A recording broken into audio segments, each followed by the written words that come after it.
This episode is brought to you in part by Hindsight. Hindsight is a new science fiction novel by author Matthew Keegan. Hindsight is a time travel adventure that Tim Truax at the Nerd Room calls a brilliant tapestry of time travel and history that will leave you questioning everything. Impossible to put down. Find the links to Hindsight at talkstarwars.co.uk/hindsight and order your copy today. This episode is also brought to you by the Talk Star Wars Patreon community. If you'd like to support what we do now and help us expand our programming, head to patreon.com/talkstarwars and become a patron. In return, you'll get an exclusive daily podcast, a monthly newsletter, Facebook Live sessions, priority release podcasts, and monthly prize giveaways and a whole lot more. You'll also get access to our VIP-only Facebook group. This group contains a global community of Star Wars fans that have become dear friends. So head to patreon.com/talkstarwars today and become a TSW patron. This is Talk Star Wars, the official podcast of talkstarwars.co.uk. Hello everyone, welcome back to Talk Star Wars. I'm Mark. And I'm Rob.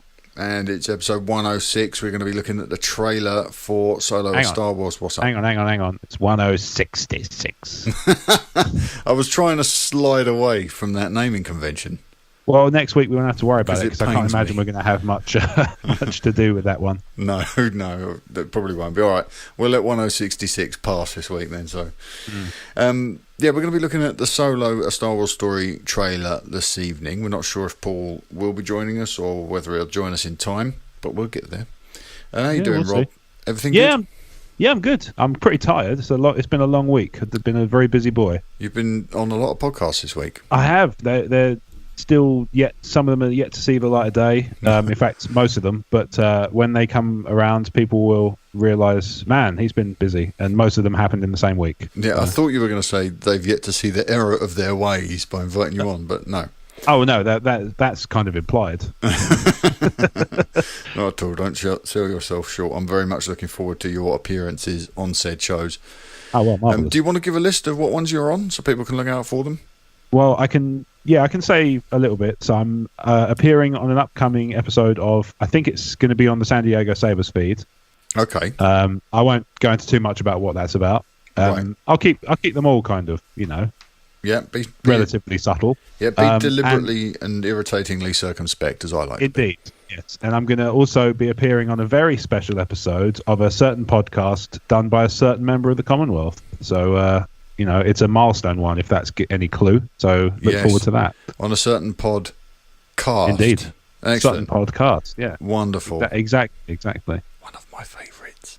All right. Yes, me too. Let's... I'm very happy about this. With one of my favourite people also. All right, let's move on, shall we? Let's get into things, because we got a huge piece of news this week. Yes. And I've been itching to sort of say something, but I haven't been allowed. So... this will go out long after the date I'm allowed to announce it, which is good because it still feels a little bit naughty to be talking about it. But the Star Wars Commonwealth podcast network is growing. Ooh. And this week we have added a wonderful, wonderful new show called Tatooine Sons, SONS. So we want to welcome David, Samuel, and Nate to the family. Yeah. If you're not familiar with the show, you should be. It's absolutely wonderful. I've watched their career with great interest. Yeah, I saw that gift today. That was well done. Yeah. Perfectly timed. David is a Star Wars fan, a dad who's doing parenting right, and he's brought his two sons into this podcast to talk about Star Wars with them, and they're wonderful. They're so charming and funny and insightful. And also, they're good friends of Ryan Johnson as well. If you go back and listen to their episode 10, you'll know what I'm talking about. So yeah, welcome to the family, Tatooine Sons. We're so pleased to have you on board. And as Rob said, we're going to watch your career with great interest. There will be more announcements very soon, but I'm not sure of the timetable. We've got a couple more really exciting things to reveal. But like I say, I'm not sure on the timetable for those. Maybe by the time you're hearing this, one of those will be done. I know that's annoying, and I only partially apologise. But yeah, we got more exciting stuff coming. The SWC is growing and getting exciting. All right, let's go. This week's episode 106 is going to be solo shaped. But before we get there, we want to go through our thank yous. All right. So we want to say thank you to Kyle Markham and Martin J. Now, Rob, this name, Ruo, yeah. Ruo. That's right. Did I get somewhere close? I think you did. I think you did well. Mini Mexican wave in celebration of me. Kyle Markham and Martin J. Ruo, thank you so much for the Facebook likes this week, gentlemen. It's appreciated. And over on YouTube, we'd like to say thank you to Lance McGahee for the subscription there. You're really on this. I'm on it. That's it now. Yeah. I'm going to be tripping over words like Lando later. But yes, thank you. And thank you to everyone else who's subscribed to the YouTube channel whose details I can't see. Your support is greatly received. Thank you. And now we can get into... Oh, actually, I've put this in the review section, but this is a comment from YouTube. So we'll stick with YouTube. This is from Aunt Vesuvi, who made a comment on last week's show. So she says, thanks again for mentioning my name and reading my comment. Matthew's call about having his fandom recharged by listening to Talk Star Wars was wonderous and does my heart well to hear. I usually start my day with Talk Star Wars when the new show drops on YouTube. But as you can imagine, today has been about watching and rewatching and appraising reactions to the solo A Star Wars Story teaser. So I'm getting to talk Star Wars. And I've cut off the rest of her comment. What an idiot.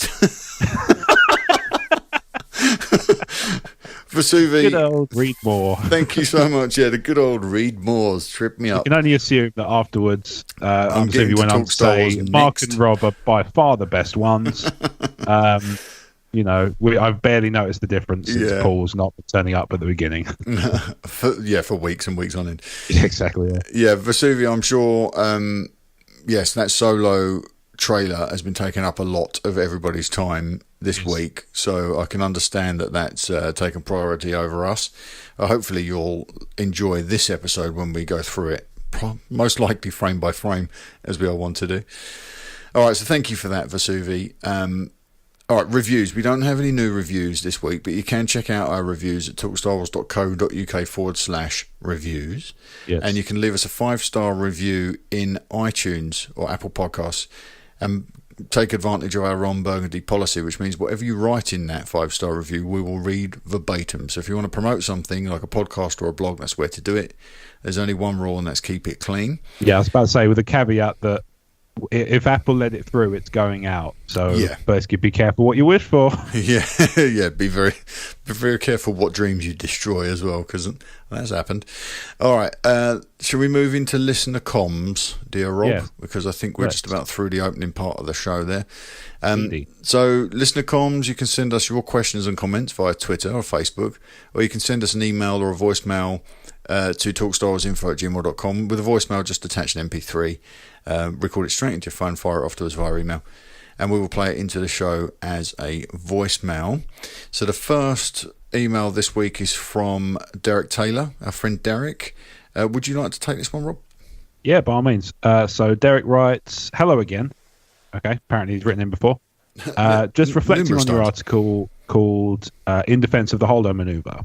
It's a very thoughtful rebuttal, and I agree that this act does not undermine Star Wars lore or break the universe. Also, there are several good in-universe reasons why the maneuver may not have been used or shown to us before that don't simply boil down to limited resources. But I'd like to tack on 3 more ideas that hopefully complement your article, if I may. Well, it'd be awkward if you weren't allowed to at this point.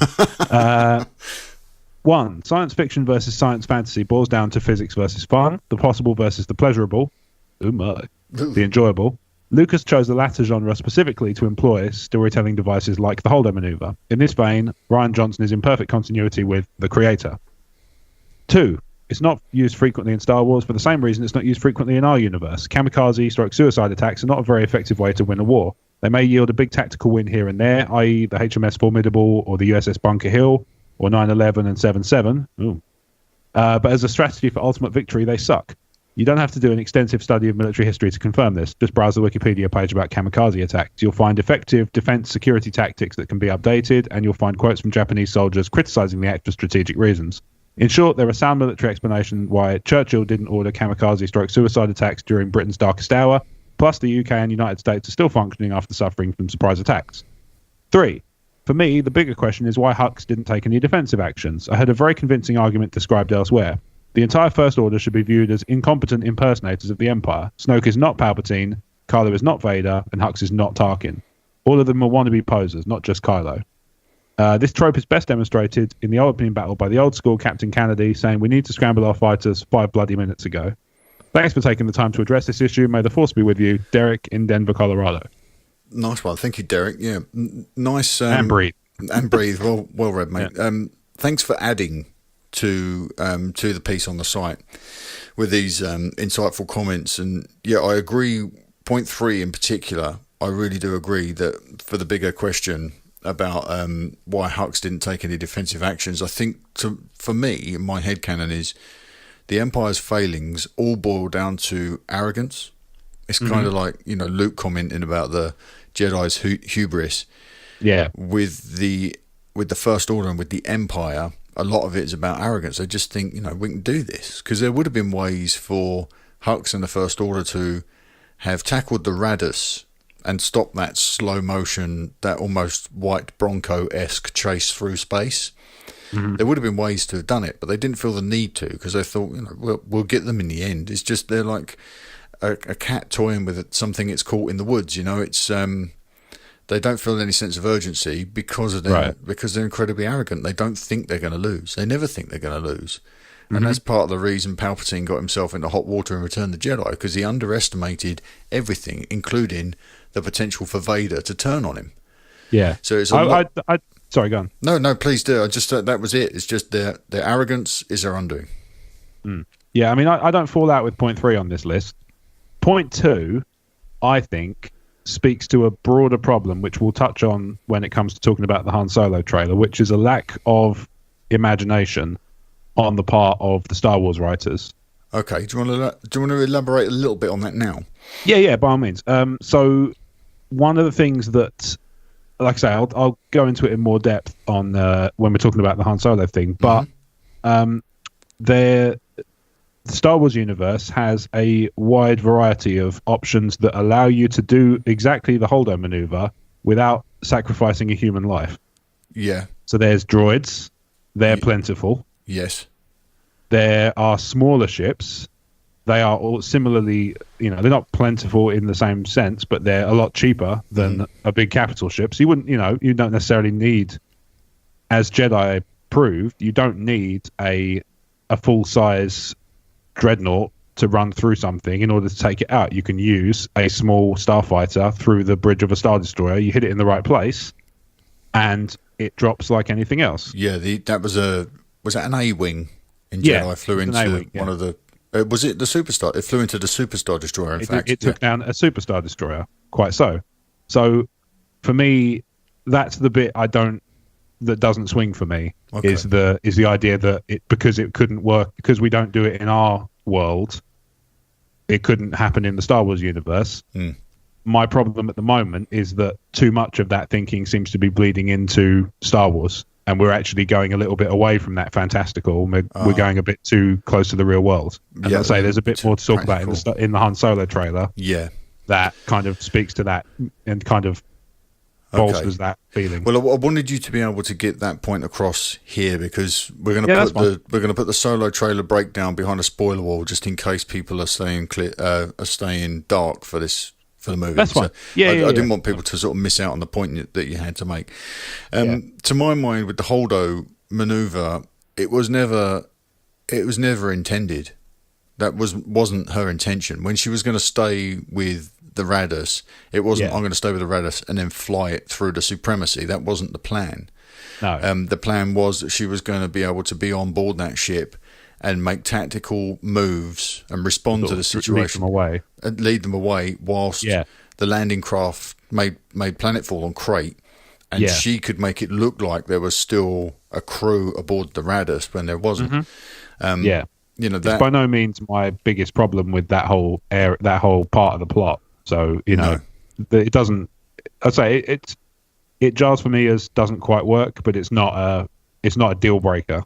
It's not the difference between a good movie, and hating it or anything like that. It's purely just it doesn't work for me, and for the reasons I've just kind of outlined. Yeah, that's why.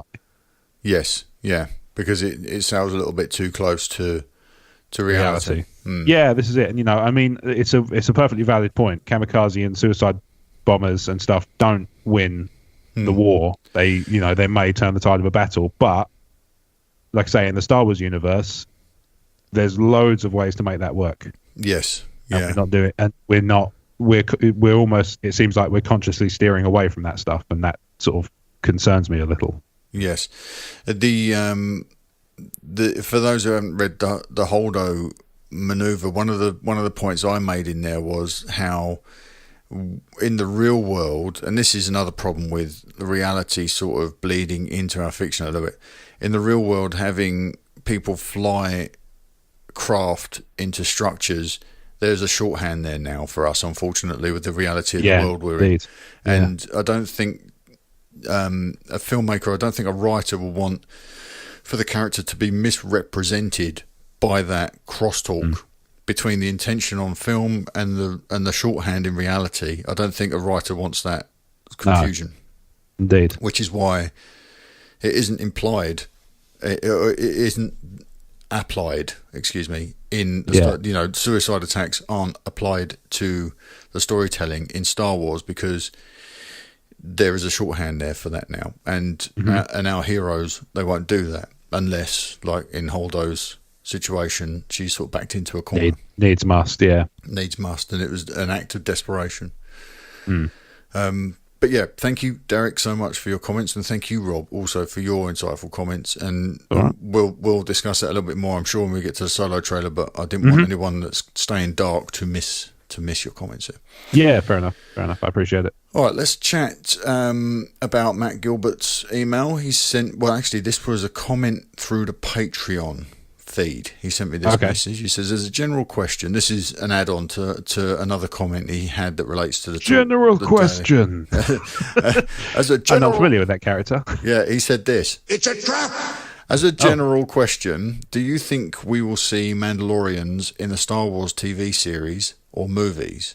Being Australian, I'd love to see our accents on screen in the Star Wars world. Cheers, Matt of the Grand Army of Matt. Oh, that would be sweet. The Mattalion, I think. The Mattalion. Mattalion, yeah, I think is what they've agreed on. That's what they're calling themselves these days. Yeah. So, so what do you think? More Mandalorians on screen? That would be awesome. I'd be well up for seeing that. Yeah, that would be pretty cool, wouldn't it? Well, yeah. Well, if they turn up in, if we get something in Old Republic era, there's loads of Mandalorians there. Yeah. I mean, obviously, that would be the accent thing would cause a problem, but at the same time, if you want to put them in there, that's a window to do it. Some of this stuff needs to be cleaned up a little bit, doesn't it? How do you mean? Isn't the Django? Is he and his clones are not necessarily Mandos, are they? No, I think he's got Mando armor, hasn't he? He's got Mando armor, but I'm not sure if he is entirely Mandalorian, because if you look at Rebels, the Mandalorians, they don't have the accents, do they? They don't have... In Star Wars Rebels, the Mandos, Sabine's people, they're not like the clones, are they? So I think maybe to service Matt's question about the accents, it would have to be the clones and the Clone Army, the Clone Wars, that stuff. Yes. Yeah, I guess so. I like the idea. I've been talking about this week, that maybe the anthology storytelling, what is known currently as a Star Wars story movies like Solo, might be changed to an anthology series on TV, a series of short. Oh yes, I heard that, Daily. Yeah. So a series of loosely connected stories that are woven together over the length of a series. Yeah. We could see a few of those. I mean, right in the middle, you could get a trilogy of stories, perhaps, that focus on the Clone Wars. We said we wanted to see Catherine Bigelow tackle something like the Clone Wars in a movie format. Oh, that'd be awesome. instead of just getting 2 hours of it, we might sort of be able to build in a trilogy of stories within the anthology TV show. Oh, that would be... And get 3 or 4 hours. I'd be so in for that. Wouldn't that be good? Yeah. So, I think there's plenty of freedom with the anthology structure to be able to play around with those sorts of ideas and have quality storytelling that explores some of this stuff on screen. And with the budgets that are being thrown at TV now, they might as well be movies. If you look at some of the stuff that's made its way to Netflix, like Will Smith's Bright, not a great movie, but a great production, and it would be that level of filmmaking, of storytelling that we might be able to enjoy weekly from Disney on their proprietary streaming service. So that'd be pretty cool. Do we think we will? I don't see why not. I don't see why they wouldn't. That's a good way of looking at it. There's no reason why it couldn't be the case. No, it seems like a fantastic opportunity to explore some of those stories that we'd said we'd be interested in seeing in movie form. To explore those on the small screen with a huge budget and top quality talent connected to it would be great. I would love to see it. So fingers crossed, Matt. I hope that we do see that. Yes.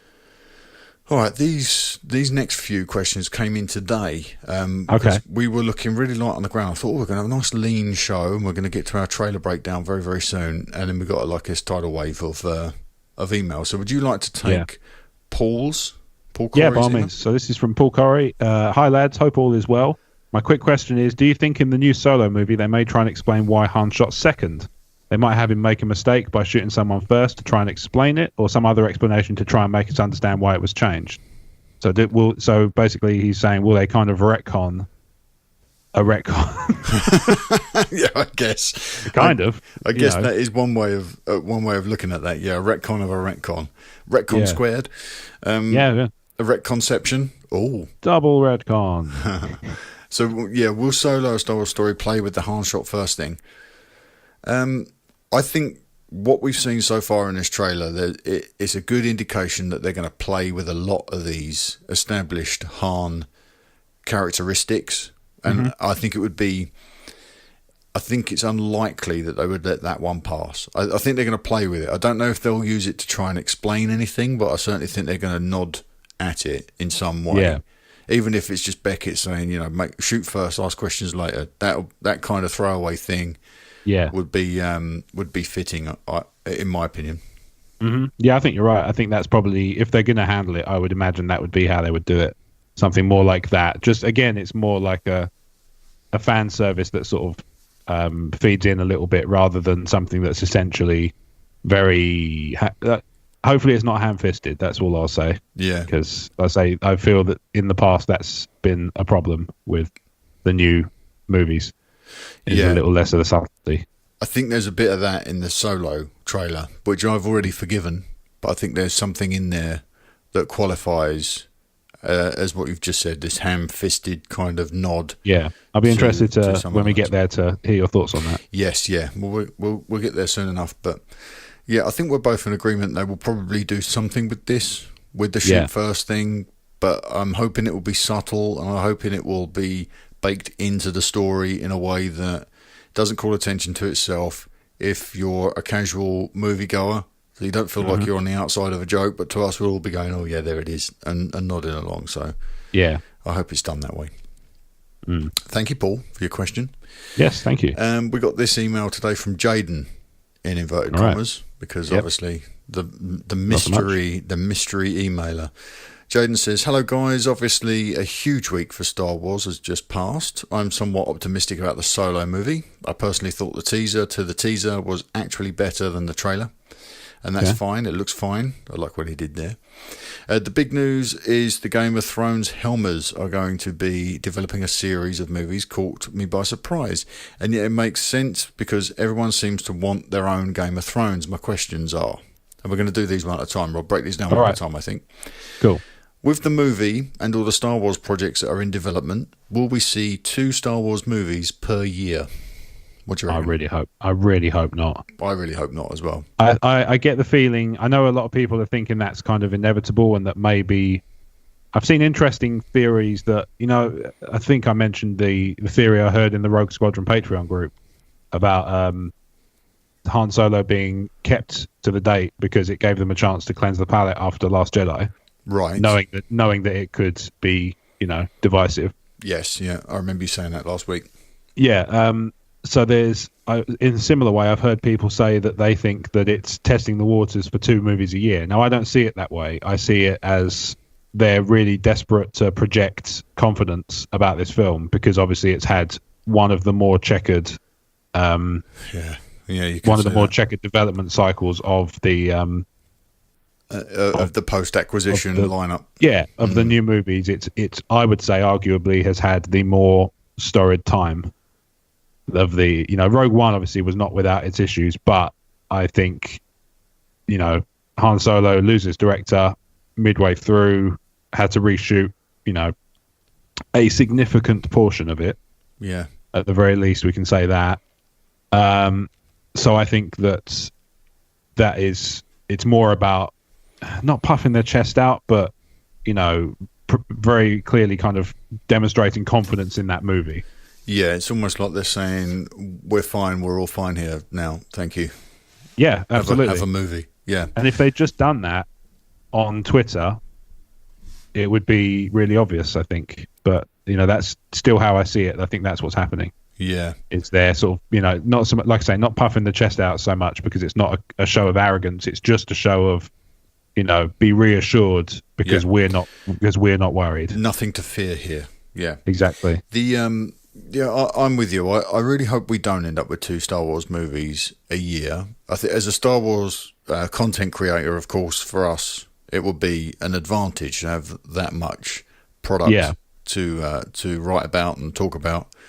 But I've found this to be a little bit of a whirlwind, this run up to Solo, and I do think there's something in the idea that this is a test, or is certainly functioning as a test of what it would be like to have 2 films in the same in like the space of 6 months. Yeah. And to me, it's just too much. I'm not sure.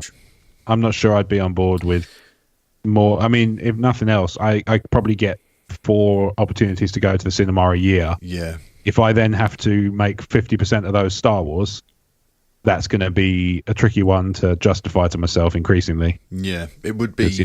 There are other films. That would be. I mean, that's a valid point. There are people, who have large families who don't necessarily want to have to drop £100 plus to go to the cinema the course of the year to see a Star Wars film. Plus the toys. Yeah, there's that too. It's just, there is that practical consideration, but for me, it's just I like a run up to a film. It feels like the run up to Christmas when you're a child. That's almost that to me has always been the best part of Christmas is the looking forward to it. Yeah, totally. And the same with a Star Wars film. I like a long run up. Look, what we had last year was perfect. Getting that trailer in April and then nothing for a while. Getting another, and everything was like this huge marquee event. It was so exciting. Yeah. And now with Solo, I feel like we've lost a couple of months of that because the film is coming up upon us so quickly now that it's really, I haven't got enough time to sort of look forward to it and revel in that stuff. I wanted to be doing this with the trailer breakdown. I wanted to be doing this around Christmas time, not just now, 2 months later. Yeah. So to me, more Star Wars is more Star Wars, which is a fantastic thing. But I'm happy with 1 a year. That cycle throughout a year, if you have a normal year with a celebration in it as well, it's fantastic. What a great year that will be leading up to every movie. I think 1 a year is more than enough. Yeah, I don't need 2 movies a year. I hope that they don't do it because I think there'll be some fatigue in there. Yeah. But I'll be okay with sort of 1 movie a year and then like some sort of tentpole event on TV. Mm-hmm. Like if it's a mini series, like if Joshua Tree, this project with Stephen Daldry, is in fact Obi-Wan, and they want to make like a 3-episode mini series, like 3 or 4 hours of Obi-Wan storytelling, and throw it on the streaming service in the middle of the year. Excellent. Mm-hmm. Yeah, that works for me. That absolutely works for me. I'll go back and watch it as much. I could watch it and then rewind it and watch it again. Perfect. That would be that's a different thing altogether, and I would welcome that. So offset, if you want to give me more Star Wars in a year, do it one marquee event in theatres, and then a bunch of quality stuff on TV. But let's keep the films to one a year, because I don't want fatigue. I don't want to be fatigued by this stuff, and I don't want one project to cannibalise another. Yeah, I'm good. I'm totally on board with what you're saying there. I totally agree. Excellent. Okay. Second part.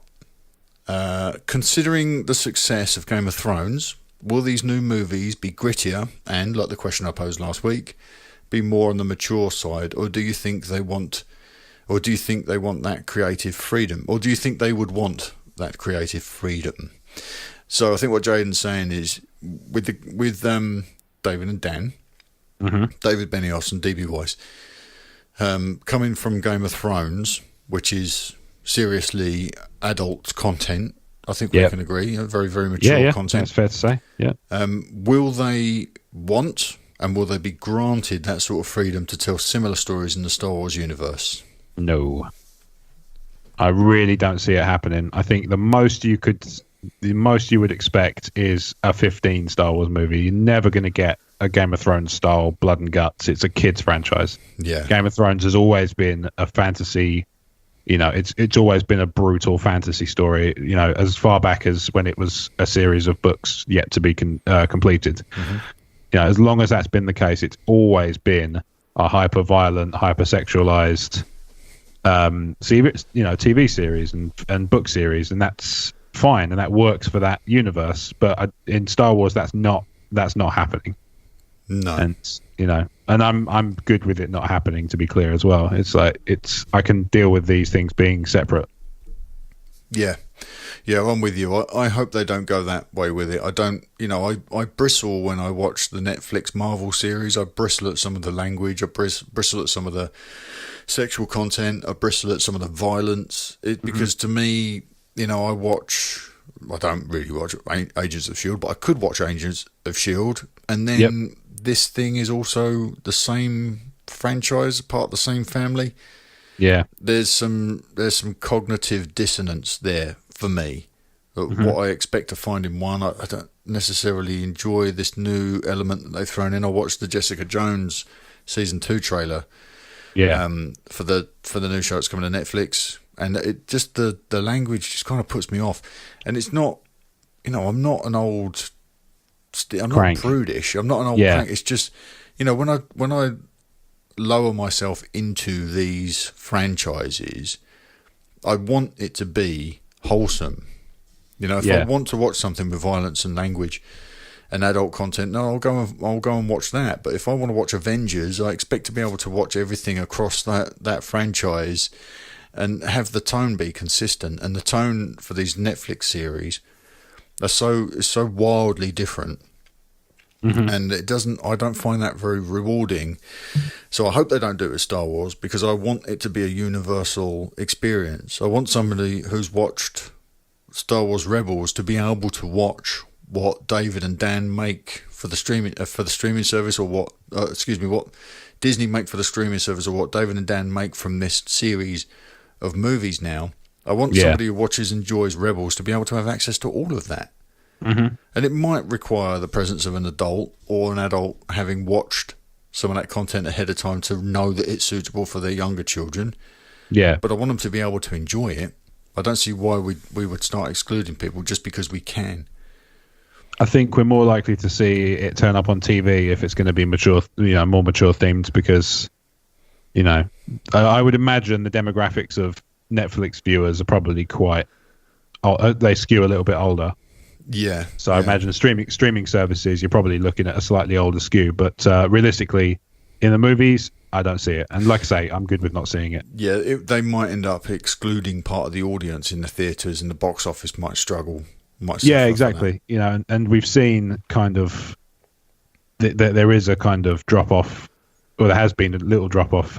Last Jedi versus, it's obviously certainly versus Force Awakens, and it's not necessarily, it's done well, but it's not exactly set the world alight. Yeah. Although it set the internet alight. Yeah, it did a bit of that. Yeah. Yeah. In the metaphorical sense, it's done that, but it hasn't dominated, and it's not number one movie of all time or anything like that. No. It's just, and that's fine. It doesn't have to be. And like I say, I'm under no illusions that it's done poorly. It's purely that we don't, they need to keep people. They need to keep people engaged with the cinema viewing, because that's, they take a big chunk of the money from that. Yeah. Yes. Yeah, you're absolutely right. I think there's money to be made on the streaming service through advertising, but I don't think that you can survive solely on that sort of thing when you think of the massive infusion of cash that a theatrical run brings with a project like Last Jedi or The Force Awakens. That kind of brings us on to the third part of Jaden's email, which is, will these be theatrically released or be amongst the first Disney streaming original movies to hook people to sign up? Yeah. So nowhere in the press release was the word theatrical used, was it, for the Benioff and Weiss project? It was a series. No, it's true. It's a series of films, but it doesn't necessarily mean they're going to be a series of films headed to theatres. Bob Iger did discuss the fact that he'd offered, or Benioff and Weiss had been offered, a series on the streaming service, and they chose to take the movies. But it still doesn't mean that they're all destined to go to the big screen. Well, no, because if you do 2 full-length movies, that's about 5 hours worth of content. Yeah, the six TV episodes. Yes. Approximately. Yeah. So that could totally work. Just something with a more kind of cohesive narrative in those longer spells than a TV series usually has. Yeah, I definitely think there's room for movies made specifically for the streaming service, and not just not just long episodes of a TV show, but a proper, fully produced movie like Will Smith's Bright again. Yeah. But by Benioff and Weiss for TV. I can imagine that being a thing. I can imagine that very much so, actually. Yeah. And it would be interesting to see if that would, what we were just saying earlier about the Obi-Wan being the centerpiece of the year on TV, an Obi-Wan trilogy of TV episodes. Well, what if we had a Christmas theatrical release for either a saga movie or Ryan's trilogy, and then in the middle of the year we get the Benioff and Weiss movie event on the streaming service. So you're limiting the amount of theatrical exposure you're getting, but they can run this thing on the streaming service for months if they want, can't they? Or indefinitely. It can be on demand. So that could be a thing they do. I imagine that's probably quite likely. Yeah. Jaden wraps up his email with, thanks for the continuing great content. P.S. My second nephew was just born last week. Congratulations. And I would love to get a baby shirt that says Future Pilot, Best in the Galaxy. Well, Jaden, very nice. Your wish is my command. That t-shirt is now available in the store. If you head over to our TeePublic store, you can get there through the homepage. Amazing. On talkstarwars.co.uk. Amazing. Yeah, that's already in there now, so you can go and grab one of those in a tiny little baby grow if you want, a little onesie for the newborn. Yeah. Congratulations, Jaden, to your family. Our very best to the newborn Star Wars fan. Yeah, congratulations. Really great stuff. Excellent. Right, we have got Casey's Corner, and then we've got some Star Wars news. So I think what might be a good idea, Rob, we're not going to be joined by Paul this evening. We've had a message in the chat, so Paul won't be on. I think this week's show is probably going to be a little bit leaner than usual, even though we're going to do the trailer breakdown. So what we're going to do is we're going to jump over to our break now, so we can come back, tackle Casey's Corner, and then look at a few of these solo bits, including our breakdown of the trailer. So we'll be right back in just a couple of minutes.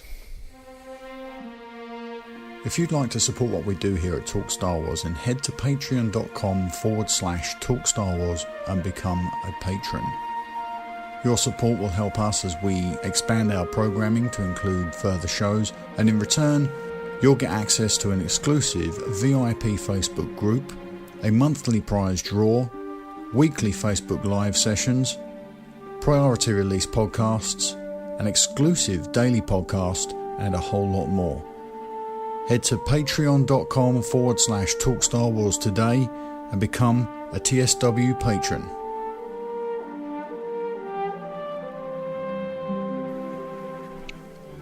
And we're back. So you've just heard about how you can become a patron of Talk Star Wars by visiting our Patreon page, the link for which is available in the show notes. So Casey has been kind enough to do that, and he was also kind enough to send us in a question for what is today Casey's Corner. Somebody's always in the corner, and today we're putting Casey in the corner. So Casey writes as follows. Hey guys, I've got a simple question for you today. The other day, somebody was talking about a person who had never seen a Star Wars movie. That got me thinking. If you were going to show somebody their first Star Wars movie, knowing that if they didn't like it, they probably wouldn't give the rest a chance, which movie would you start with? Would you show them A New Hope since it was the first? Would you show them your favourite one? Probably Empire Strikes Back for most of us. Or would you show them The Force Awakens or The Last Jedi, so you're going to have to worry about the other movies being older and feeling a little dated by today's standards? I'm interested to hear what your go-to movie is to convert a new Star Wars fan. Good interesting question. Yeah, it's a really good question. I went backwards and forwards on this one a little bit. It would certainly be either A New Hope or Empire. I think A New Hope is subject to some of Casey's comments there at the end about feeling a tad dated. Maybe the pace is a little bit off. So maybe Empire would work better for me if I was going to introduce somebody, because even though you're dropped into the middle of this thing, and you don't know who Luke is, you don't know who Obi-Wan is when he turns up in Hoth, the snowfields of Hoth.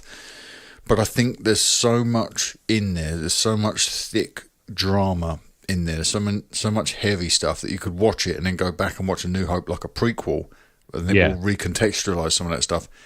Okay. So I might lean towards Empire, which does happen to also be my favourite. So certainly this week, as New Hope and Empire are interchangeable depending on what time of day it is. But yeah, I think if I was introducing somebody for the first time, it would most likely be The Empire Strikes Back, and then I'll show them A New Hope. It'll be like a cut-down version of the Machete Order. Okay, fair enough. I'm going to say Rogue One. Oh, interesting.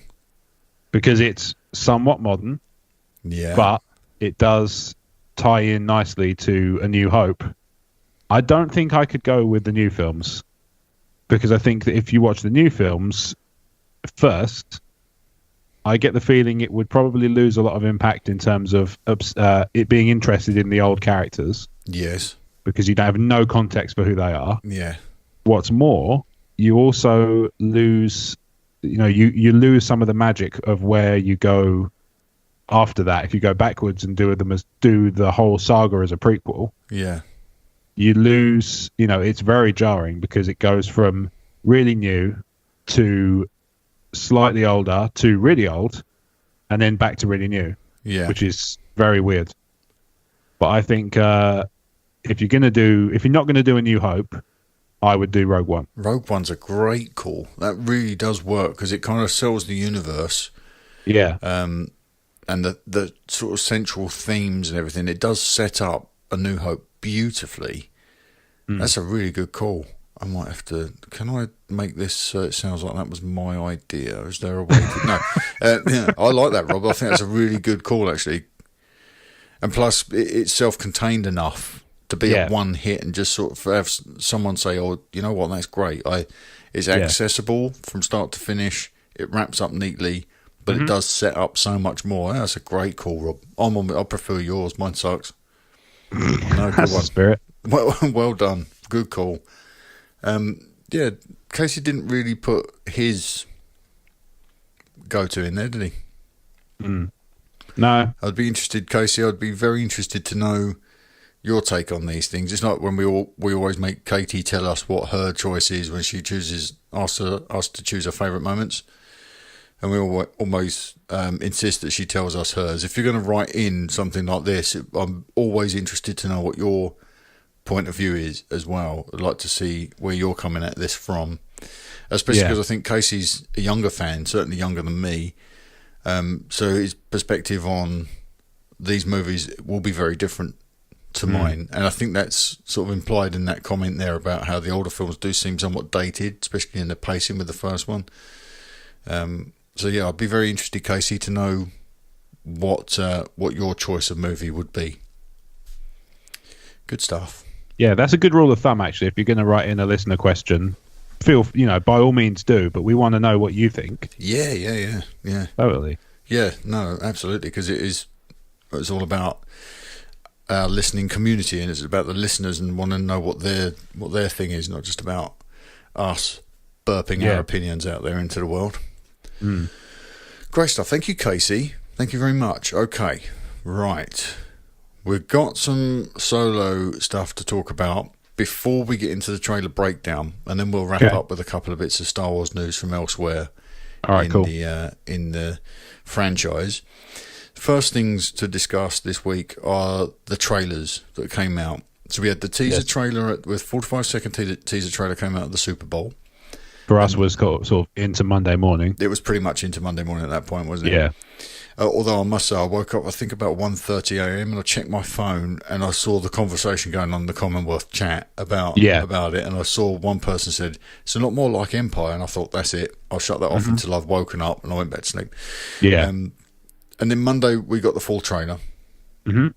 And then we also, in conjunction with that, we got these posters. Yes. There's 4 wonderful posters that I'm hoping I'll get as art cards. Pretty cool. They are awesome stuff. Who was it? Was it you in the Daily who was talking about how they look like wanted posters? Yes. Yeah, I totally agree, and they're great for it. But they've got a certain amount of extra kind of zhuzh because of the color schemes. Oh, it's just fantastic, isn't it? Let's wander through these one at a time. So, like you say, there's definitely that wanted poster feel. So it's like the aged paper.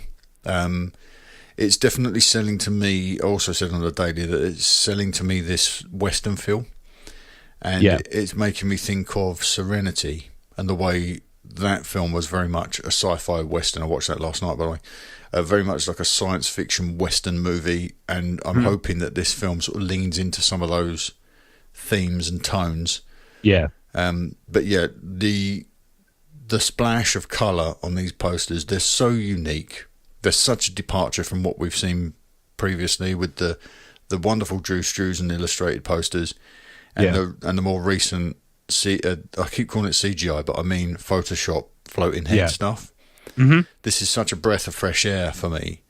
The poster design. So should we walk through these very quickly? Yeah, by all means. So we got 4. We got a poster for Solo, one for Chewie, one for Lando, one for Kira. Every poster has got the logo on it, and we got the mainstay of the new Falcon, Lando's Kessel Run Falcon, and a few TIE fighters. That's on every single poster. But then we get the negative space of the character's name, which is filled with a very key sort of colour for each character, very distinct, like you said, Rob. Mm-hmm. A location from the movie, and then a nice big image of each character in the frame as well. Yeah. So I'm assuming that the Solo one, I think that's Corellia, and I think we see some of that in the trailer we're going to get to in a moment.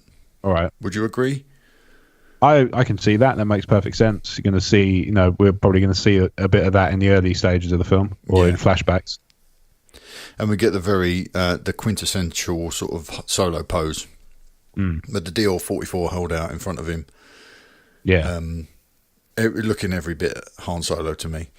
Yeah. On the Chewie poster, we've got another location. It looks like a canyon with this huge tower in it. I wonder if it's got something to do with the train heist. And then we got Chewie sporting what doesn't look like the bowcaster to me. It looks like some sort of heavy blaster. Yeah. With his new bandolier. The Lando poster was absolutely gorgeous. If I had to pick one, it might be this one.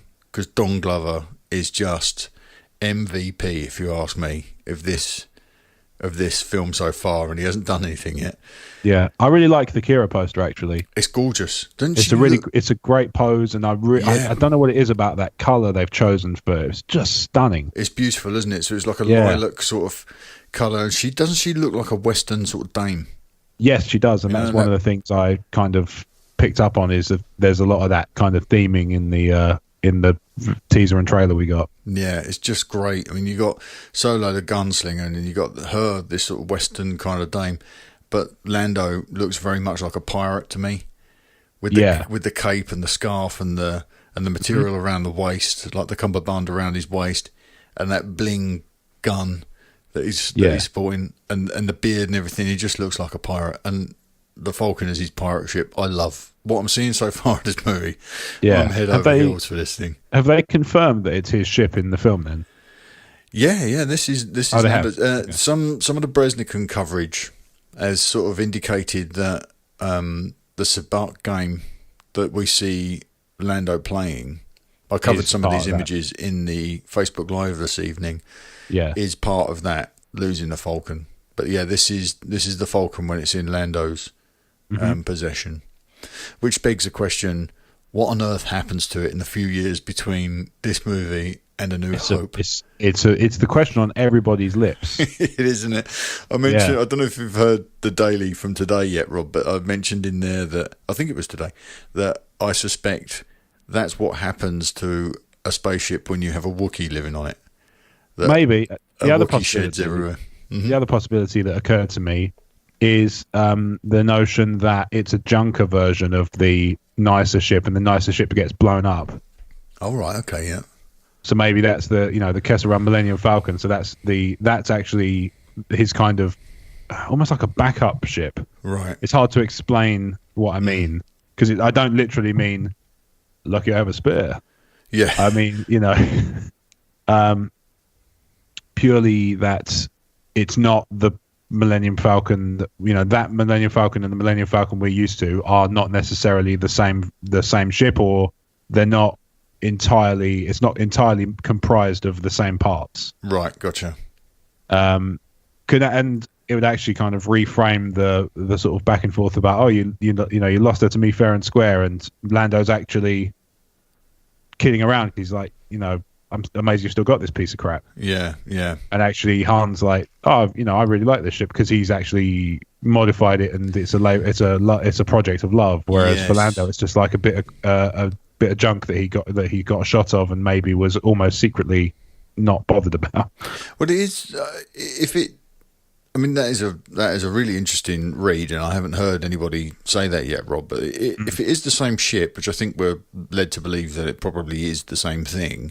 Yeah, it's a very interesting mirror to hold up to each of these characters. When you look at Lando, he's very much together. He's very much he's got a lot of style, a lot of charisma, and this is his thing. This is his statement about who he is, his identity.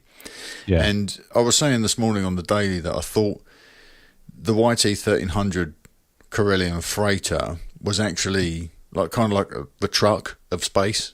And you'll buy that to do work, to shift things around. And it seems to me like Lando's bought this thing and pimped it out. It's got the spinning rims and the glossy floor and the white walls, and it's all about style. He's decided, I'm going to buy this thing, I'm going to live in it, and I'm going to cruise in it.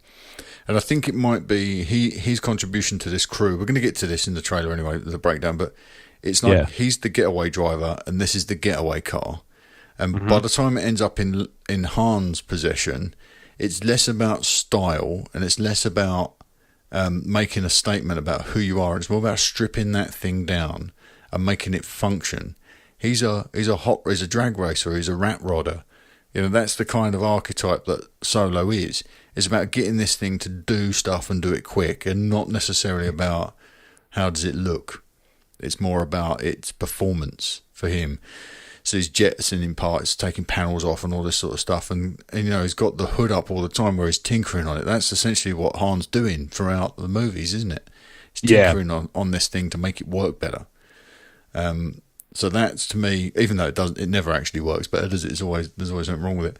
But that's the indication, that's the theme I'm getting from this vastly different version of the Millennium Falcon that we're seeing now. Yeah. Pretty cool. It's pretty cool stuff. But these posters are great. I can't wait to get my hands on them. Can't wait to get the art cards. If these come out in art card form, especially for IMAX, they'll be stunning to get framed and have up in the studio here. Gorgeous stuff. You got anything more you want to comment about these before we move on, Rob? You getting anything else from them? Not really, no. I don't know. I mean, obviously, they could be homeworlds for the most part. I mean, Chewie's one perhaps is Imperial Camp. Oh, or something like that, maybe. Yeah, like that. Hard to say, really, but they're, like I say, they're just beautiful. Yeah, really well done. Yeah, they are really, really gorgeous. Yeah. Gorgeous pieces. All right, let's move on to the next couple of bits and we get to our trailer breakdown. So Phoebe Waller-Bridge. We've known for a while that Phoebe Waller-Bridge is going to be playing a mocap character in the movie. Mm-hmm. She will be playing a droid, L337, and it's Lando's droid. So okay. We see them sort of co-piloting the Falcon. You get that wonderful exchange where they do that sort of two-finger salute to each other that Lando does at the end of Return of the Jedi. Yeah. It's great. I think they're going to be referring to this character as Leet in the movie, which is a nod at Leet speak, which is exactly how the name is sort of formulated. The droid designation is formulated. Yeah, a little bit, fourth Wall-y. Yeah. To me. Not pardon the expression, I don't mean Wall-E as a pun, because it's a robot thing. But. Yeah, I know what you mean. Yeah, it's it is a little bit on the nose. I do like it when I first saw her name leaked. It came out earlier in the week through the Radio Times that L337 was going to be the droid designation, and I started thinking, well, they just call it L.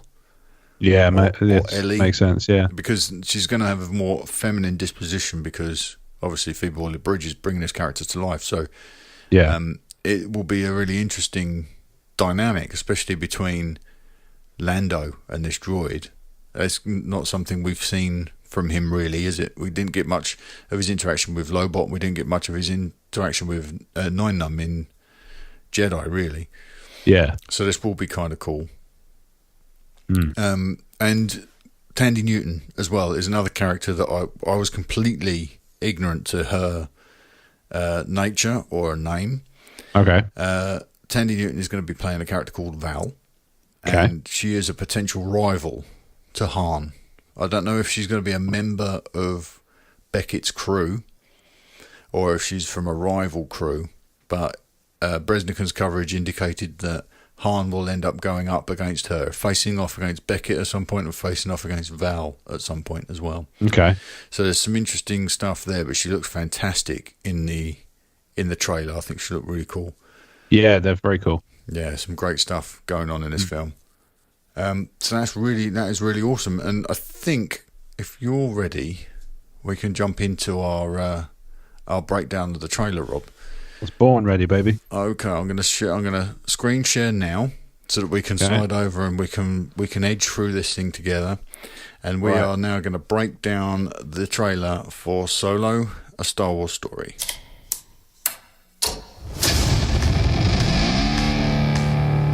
I've been running scams on the street since I was 10.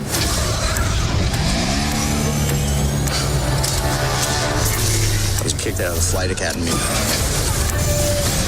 for having a mind of my own. I'm gonna be a pilot. Best in the galaxy. Hey, kid. I'm putting together a crew.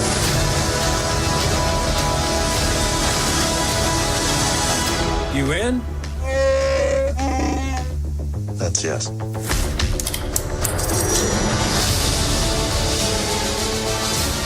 I might be the only person. Some audio there from the trailer to Solo: A Star Wars Story. I absolutely love the way they've used some of those sound effects in the audio design. Yes. Almost like they've made the SFX part of the music. Mm-hmm. Great stuff. Yeah, there's really nice touches in that. So we're going to start off. We'll just scrub through this trailer, Rob. Whenever you want to stop, we're just going to discuss little bits and pieces as we go. All right. The very first image that we're hit with when we're getting all of those special effects, the clicks and switches being thrown, is the interior of the Falcon, and that's definitely the Falcon we're seeing, isn't it? With the got an interesting little watch on. He's got a like a rudimentary Apple Watch. Yes, it's almost like that thing that Lando uses to call Lobot. Yeah, almost. Empire. Yeah, very similar. It could also be a what's the little e-paper watch that they used to have? I used to have one.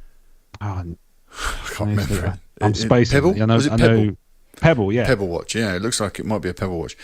It's all this stuff of him powering up the Falcon is just brilliant. It's kind of something that we missed calling out last week when we were looking for our list of things we wanted to see.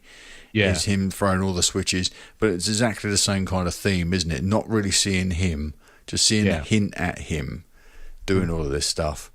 And I think that's pretty awesome. And we come straight out of the Lucasfilm logo after the cockpit being powered up by Han. We come straight out of the Lucasfilm logo to the speeder. And this is Han's purple speeder, the flat one that looks like a book. As he's in a very sort of industrial area, almost looks like Lower Wacker Drive from Chicago in the Batman movies. And this thing, we've got Han in like a really cool white waistcoat, and Emilia Clarke's Kira sitting next to him. Do you think this might be from an early part of the film, like an early part of the timeline, Rob? I think it's an early part of the timeline in terms of the events we see play out through the course of the film, but I wonder if it's one of those things you might go back to. You know, you might start off in the present day, if you pardon the expression, and then later in the film he might be sort of reminiscing about these things, and we might see a sort of extended scene, a bit like when they would call back to the prologue. Yes. Of Rogue One. Yes, yeah, good. You know call. how they would sort of, they started off with the prologue to Rogue One, and then you'd have her sort of dreaming, and she'd be sort of reliving bits and pieces from it and excerpts and stuff like that. Maybe if they might do something like that, I guess. Yeah, so it is a mechanism that's been used previously. You're absolutely right. Yeah, it could indeed. work. It would be nice. It does feel to me like this is a younger version of these characters. Yeah, a younger version of Kira for sure. Because when we see her later on, her status seems to have changed. Actually, you say that. Do you get that impression that she's had a change in fortune? Because I get the impression she's always been kind of well-to-do, and he's her sort of bit of rough. Now that's an interesting take as well, because that would be something that it does call back to sort of it's a 50s sort of archetype, isn't it? The girl's going after the bad boy, and if he's very much projecting this image of himself as the cool racer and the edgy sort of youth, here he's got like a black eye and some cuts on his eyebrow and what have you. So it could be that she is from a privileged background, and she's slumming it down here with the hot rodder. That's a good call. I like that, Rob. So after that, we come out of that snippet. We've got Han. We've got more looks at Han, but piloting the speeder. But we're being pursued at this point by a stormtrooper.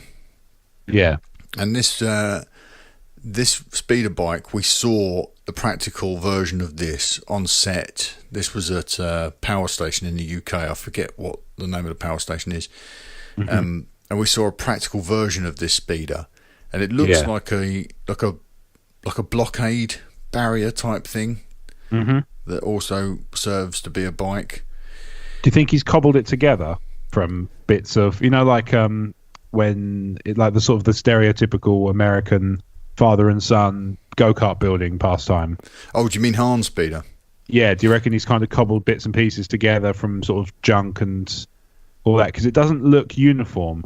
No, it's not. It's asymmetrical, isn't it?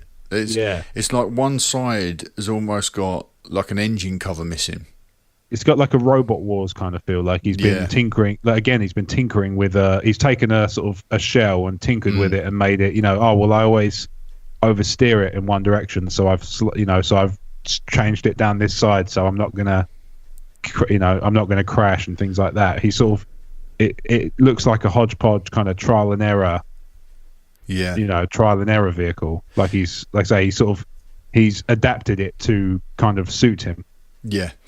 Yeah, no, I think you're onto something there. That's definitely in keeping with sort of Lucas's past. And if you go back to look at what the stories George told early in his career, they were very much idealised versions of his own experience. And there was a time when he was a hot rod, he had a little Fiat, and he tinkered with it and like took the roof off and all that sort of, took the seat belts out, modified this thing, and he worked for a guy who was a racer for a while. He worked on his crew as a mechanic. Stuff like that. So George has always been enamoured of this period of time where people would do precisely what you just said. They would take their cars apart on a Saturday, tune them up, take parts off that didn't need to be there, lower them, anything they could to make the cars their own. And I'm definitely getting that vibe from what Han has done to this thing here. It certainly doesn't look uniform, and it certainly doesn't look like anything we've seen in Star Wars before. It is just so cool. I'm looking forward to the Lego set of this one. We also see he dispatches the Stormtrooper pretty quickly with a clever little manoeuvre in that alleyway, and we get a little bit of a glimpse at the trooper as well. He's looking pretty cool. Yeah, it's pretty cool. With the traditional style faceplate. He's got the faceplate's traditional, but everything else is sort of, slightly again, it's different. adaptive. Yeah. It's a modification, because they all seem to be modded out for their environment and their task, don't they? Stormtrooper armor. Yeah. And he certainly looks to be the way. But this is where we learn that there are a couple of other speeders in the mix here. We can assume this is probably Corellia, I think, his home world. And the road that they're racing on seems to be suspended above this large body of water. And it looks like there are two ships either racing against Han or chasing Han, but he's desperate to sort of try and keep away from them. In the Lego toy leaks, I think somebody in this was referred to as Moloch or something. Right. I think that is a villain of the movie, or certainly some sort of threat, represents a threat to harm. All right. Further we get into the trailer, we're seeing a planet now with a very mountainous rain. It almost looks like Starkiller, this snowy planet with a lot of mountain ranges, doesn't it? Yeah. And we've got Han here in a very unusual fur coat, overlooking the mountain range, and then we are taken on board the Falcon. Someone mentioned that this planet they're on looks like it might have twin suns, and there's been some speculation that it could be Tatooine. But before we get to that, let's talk about the interior of the Falcon. Right, we just spoke about it briefly, didn't we, when we looked at the posters? This is a very different version of this ship, isn't it? Yeah. Very different version. Pristine, white. It looks like it's just come off the production line. Something must have happened. For sure. To this ship. And I was wondering if it might be something funny, like something Han was smuggling after he'd taken possession of the Falcon. Right. If something went horribly wrong and filled the ship with some sort of toxic gas or something, and just rotted the thing from the inside out. Because that's the kind of thing that would happen to me. I finally get my hands on this pristine piece of kit and I drop it. That would be exactly. Or they cook with a lot of butter. Yeah, you don't know what Wookiee's diet is. He might need a lot of butter, hot butter to brush through his fur. You know what, actually, I reckon that's probably part of why he looks so illustrious and magnificent. Yeah. You might well be on something there. Can you see the twin suns in this shot? Yeah. Just at the top of the frame. So this is Han looking up at the cockpit of the Falcon. Mm-hmm. And you can just see through what might be a sandstorm. No, he's got that fur coat on, so it could be a sandstorm, it could be a snowstorm. He's looking up at the cockpit of the Falcon, and there are two suns in the sky. Could also be a an edit to make it look kind of grimier than it is. Yes, true. Then we are whisked away to another location, and this is Kira and Solo walking across what looks like a sandy sort of shore on this planet. Lots of technology, lots of evaporators dotted around. This will be the stuff that was shot, I think, in the Canary Islands. Fuerteventura, I think, was where they went to film this. Right. It's very familiar to me. I spend a lot of time in the Canaries. It's gorgeous. And then we get the meeting between Han and Beckett. Now, this guy is said to be the person who has a lot of influence over and helps shape the man Han will become. Right. And this is Beckett inviting Han to take part in something. He says, I'm putting a crew together, which is a really cool, iconic line almost. I'm putting a crew together. This is Tobias Beckett. Now, I wonder if these two characters might be connected already. Okay. Maybe if In the 45-second Super Bowl teaser for this movie, we see Han meet with the Empire about possibly going to the academy and learning how to become a pilot. Okay. So could this be, could Tobias Beckett be somebody that Han was in the Imperial Navy with, perhaps a superior officer, and they jumped ship together, and now Tobias has come back to him sort of saying that I know I can count on you, I've got this job I want to do, and putting a crew together, and invites him to take part. Do you reckon he's, in the same way as he's responsible for sort of shaping Han's worldview, do you think by the end of the film, he's actually kind of convinced Han out of becoming close to anybody or teaming up with anybody? Yes, I do. I do think that, but I think that might be less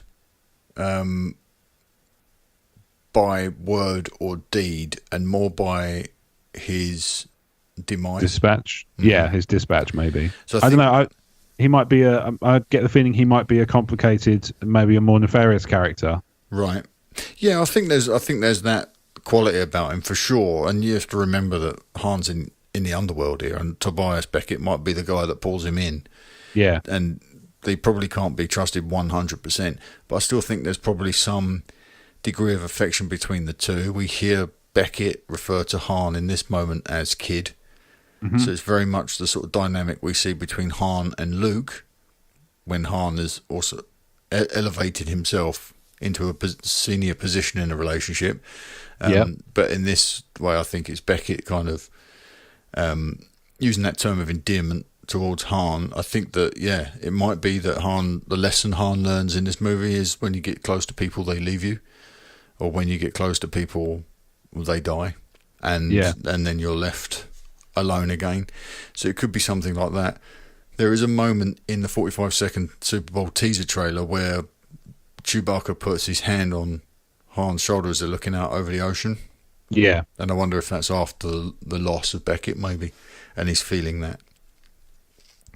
But that is very cool. So we get the impression from this that Beckett is putting together a crew for a very specific mission, and then we cut away and we see the re-emergence, one would imagine, of Kira as she exits the Falcon with L337. Mm-hmm. Kira here sporting a stunning red cape. Yep. Looking particularly wealthy, in my opinion. Yeah, I think she comes from wealthy stock, and that she's sort of maintained that more underworld life on the side. Yeah. But she's got the kind of well-to-do exterior. And actually, I don't know if it's in the main trailer. Maybe we'll get to it later, but there's something about Lando that I spotted. Okay.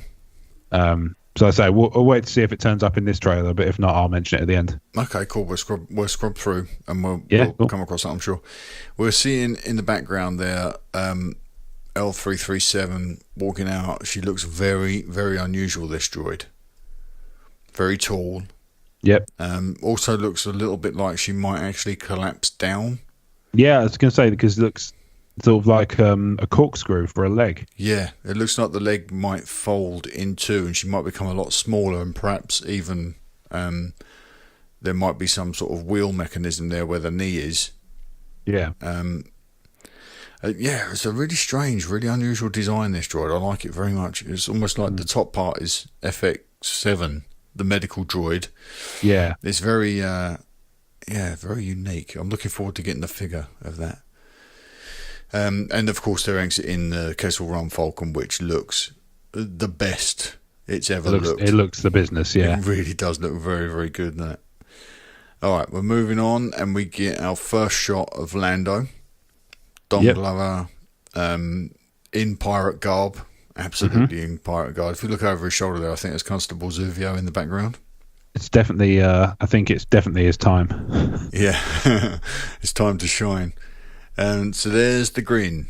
There's the Don Glover grin. That this guy, my goodness, he's got charisma by the bucket load, doesn't he? He really does. A fantastic dude. He's got it bang on. He's nailed this already. Yeah. He's not said word one yet, but I already know that he's nailed this character. Yeah. Looking very sort of swaggery, very relaxed in what can be considered, I think, a shady sort of environment. Definitely a tricky place to be. Yeah, indeed. We're hearing here it's still Beckett talking about putting his crew together, and we're flashing from character to character. So we saw Kira and L337, and we saw Lando. Then we cut to Val. Our first look at Tandy Newton as Val, sporting a gigantic weapon. Yep. Oh my! A gigantic firearm. Oh my! But Tandy Newton is hashtag a gloriously beautiful woman, absolutely stunning. I don't think she's going to be altogether the good guy in this, though. No, I think you're right. She's got that sort of. She's got a really awesome scowl on her face as she's loading up. Like she's, even if she does the job, she's not. There's something about the job she's not happy with. Yeah, I think that it could be one of those things where these guys are gonna do a job together, pull a heist together. Yeah, but then they might actually end up fighting over the spoils. Maybe because I don't think that this group of thieves can really be trusted. Then we get a character I was not expecting. A little alien character, which does look absolutely superb with 4 arms. Somebody asked me this week in the Facebook group if it might have been Maz Kanata.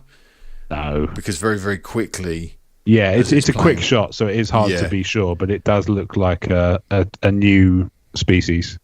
Yeah, and fortunately, being the brand of anal that I am, I'd already taken a bunch of screen grabs, so I had something to fire over to someone and say, look at this thing. It's not Maz, but it's absolutely stunning. Yeah, going to make for another cracking action figure. I think this character might be piloting. It looks more like a pilot seat than anything else, doesn't it? So probably a rival ship, I'd imagine.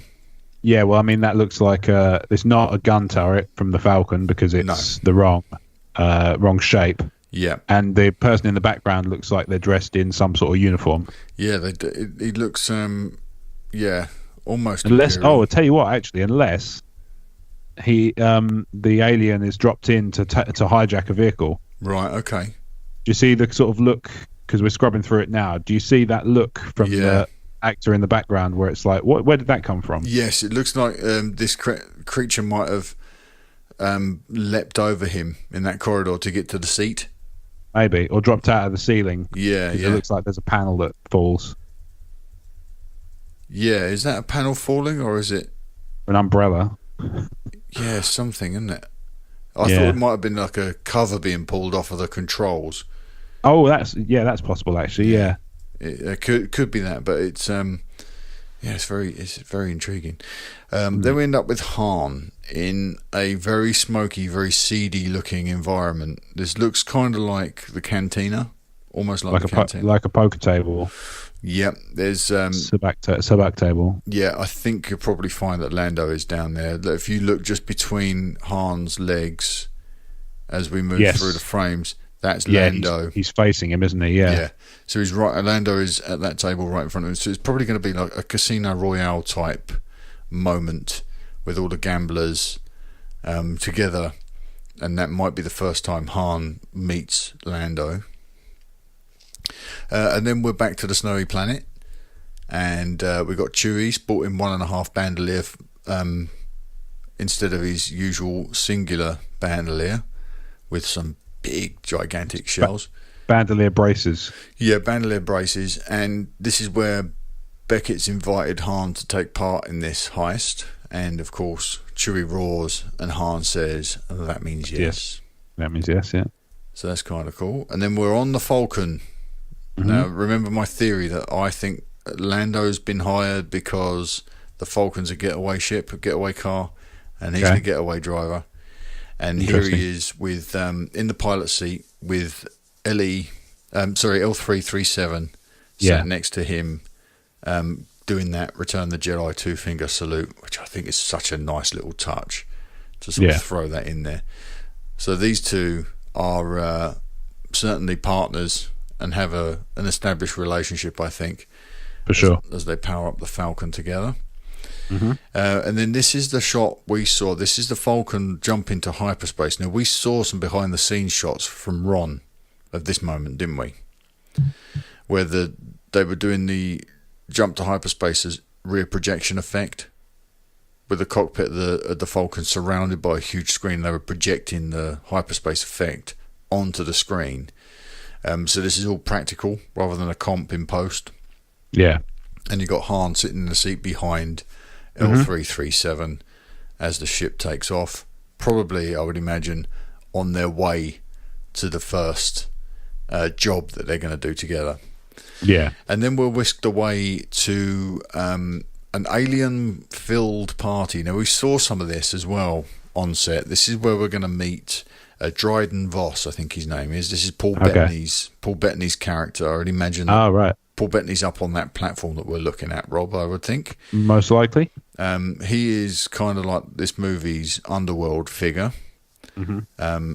I think that you'll find Kira is connected to him in some way. Now, can you see my pointer on screen there, Rob? Yep. Is that a Twi'lek? I think you might be right, yeah. Wearing cargo pants, though. Yeah. It's odd. I suspect we're going to start to see some older style aliens, which is something everyone, myself included, has been wanting for a while. And that certainly looks like a Twi'lek. Yeah. I hope so, because that would be fantastic. And then we get this. This is very sort of Fifth Element, isn't it? The singer with this little frog in a jar kind of co-star. Yeah, like a weird, like Supreme Intelligence from DC. Yeah. Pretty cool look. Then we get another look at Emilia Clarke's Kira. Mm-hmm. Looking very much inner element here, I think. Sort of dressed up to the nines, looking... Yeah, like I say, I think she's, she uses the status. She has the status, but I think she uses it as a front to do, more morally questionable things. Yeah. Yeah. Amelia has made a comment about this scene. She said something along the lines of, when you see a woman like this in this kind of environment, you know that she's gone down a lot of rough roads to get there. Yeah. Which is it's kind of an idiosyncratic statement, but an enigmatic statement. I'm quite intrigued by what this woman's going to turn out to be. Then we get to like the scene that I think we all wanted. This is the DL-44 slung low at Solo's side as he unpops the holster. Yeah. There's going to be a shootout here, I think, with these. Oh, for sure. These wonderful band of aliens that he's facing off against. I presume it's going to be a fake out, and actually it's going to be maybe the Falcon, because they all kind of look off to the side. They look off, don't they? Yeah. Yeah, so I think maybe the Falcon's coming in like it did from the side in Last Jedi during the Battle of Crate. Could be, or it could be a gun-toting Wookiee. Yeah, it could be a gun-toting Wookiee, or somebody on a turret or something. That would certainly turn my head. This central character looks very much like a samurai. Yeah, there is that kind of spectacular design. It's really, the designs on the armor and stuff are very cool. Really, really gorgeous. This is going to make for a killer action figure. And there's a little character here, just to the left of center frame. I wonder if that might be Warwick. Maybe, yeah. It would fit. So all of these alien characters are unique, and they're really fantastic. They're very sort of Mad Max-esque. Yeah. But look at that design close up now. It's got this helmet has got Aurebesh all over it. So has anybody, usually somebody's good value for translating what it says? Well, I have an Aurebesh translator that I can probably take a screen grab of this and sit and sort of decode it and find out what it says on there. Property of Corellian Municipal Library. Property of Darth Revan. Not for resell. I'm going to take a screen grab of that, and I'm gonna go through that at some point, and I'm going to decode what's on that helmet, because this is just stunning. If after all that it says this way up, I'm going to laugh. Yeah, that would not be. I would not approve. All right, so then we cut away to the inside from this rather stunning character design. We jump forward into some sort of heist, which seems to feature Dark Helmet from Spaceballs.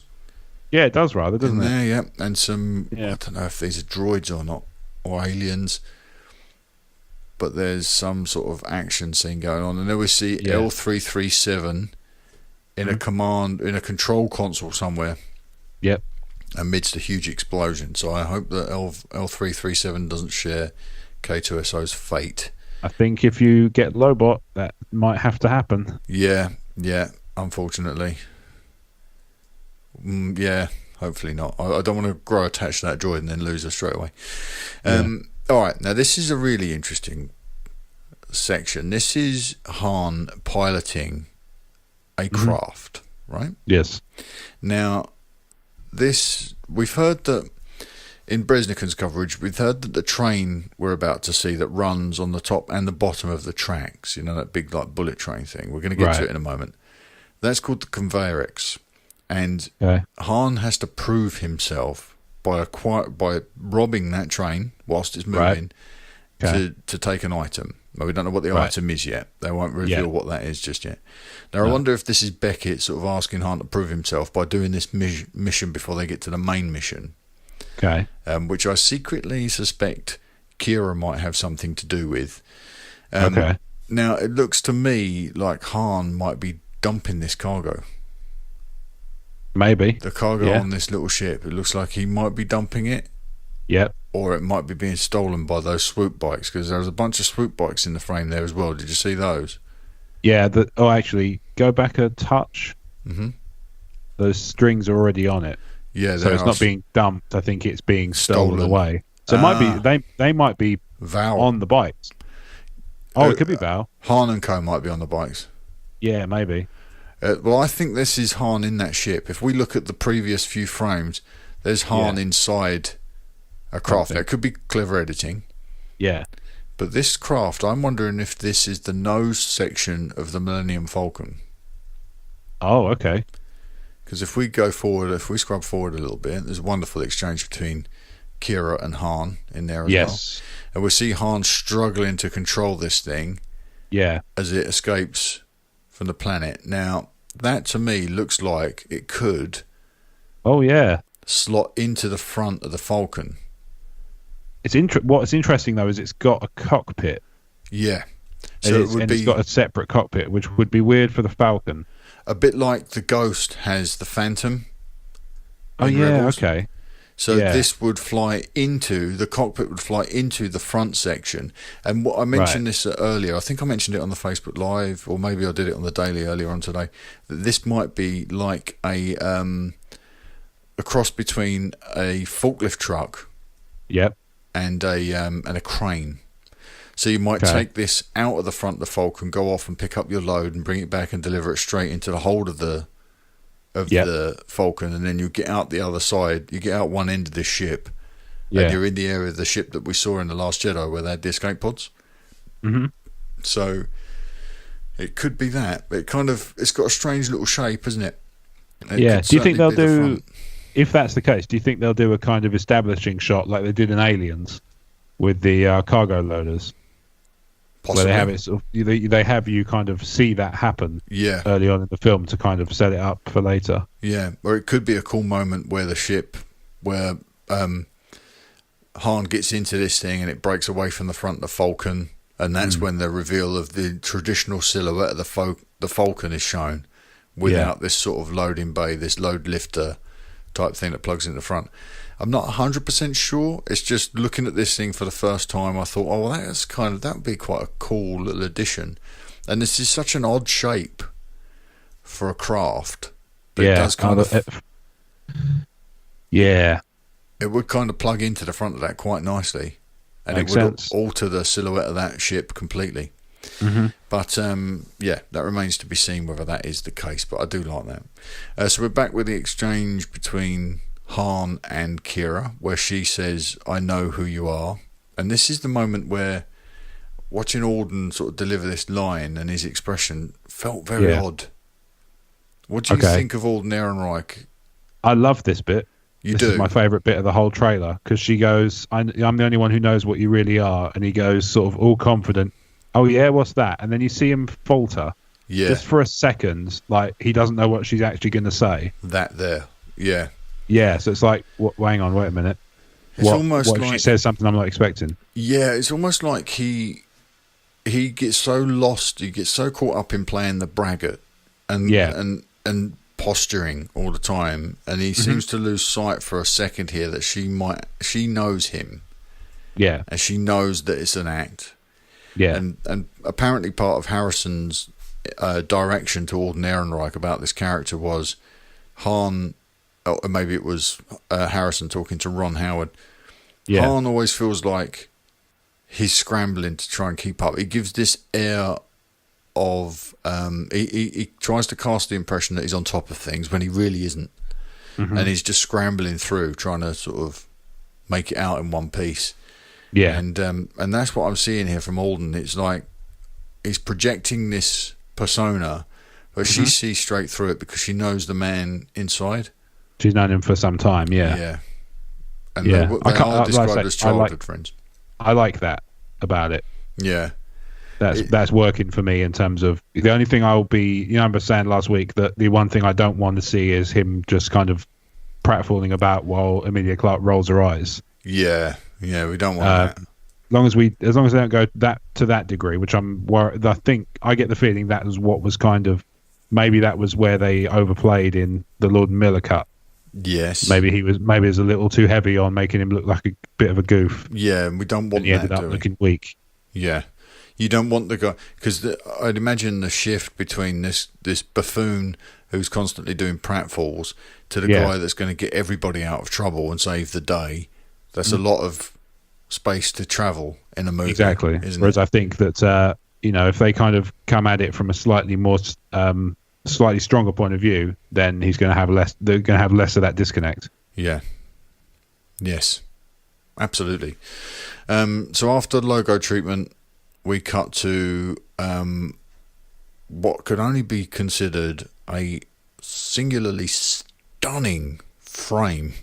It's beautiful. Of the Falcon evading a heavy Corellian ship, the Star Destroyer. Yeah. So this is... I heard someone say, I think it might have been the Nerd Room, saying this is part of Han's thing, isn't it? Like... evading Imperial ships is the real trick, and she's got away, like the Falcon's got away from Star Destroyers. Not just the bulk cruisers. The bulk cruisers. I'm talking the big Corellian ships. Yeah, and this is it, isn't it?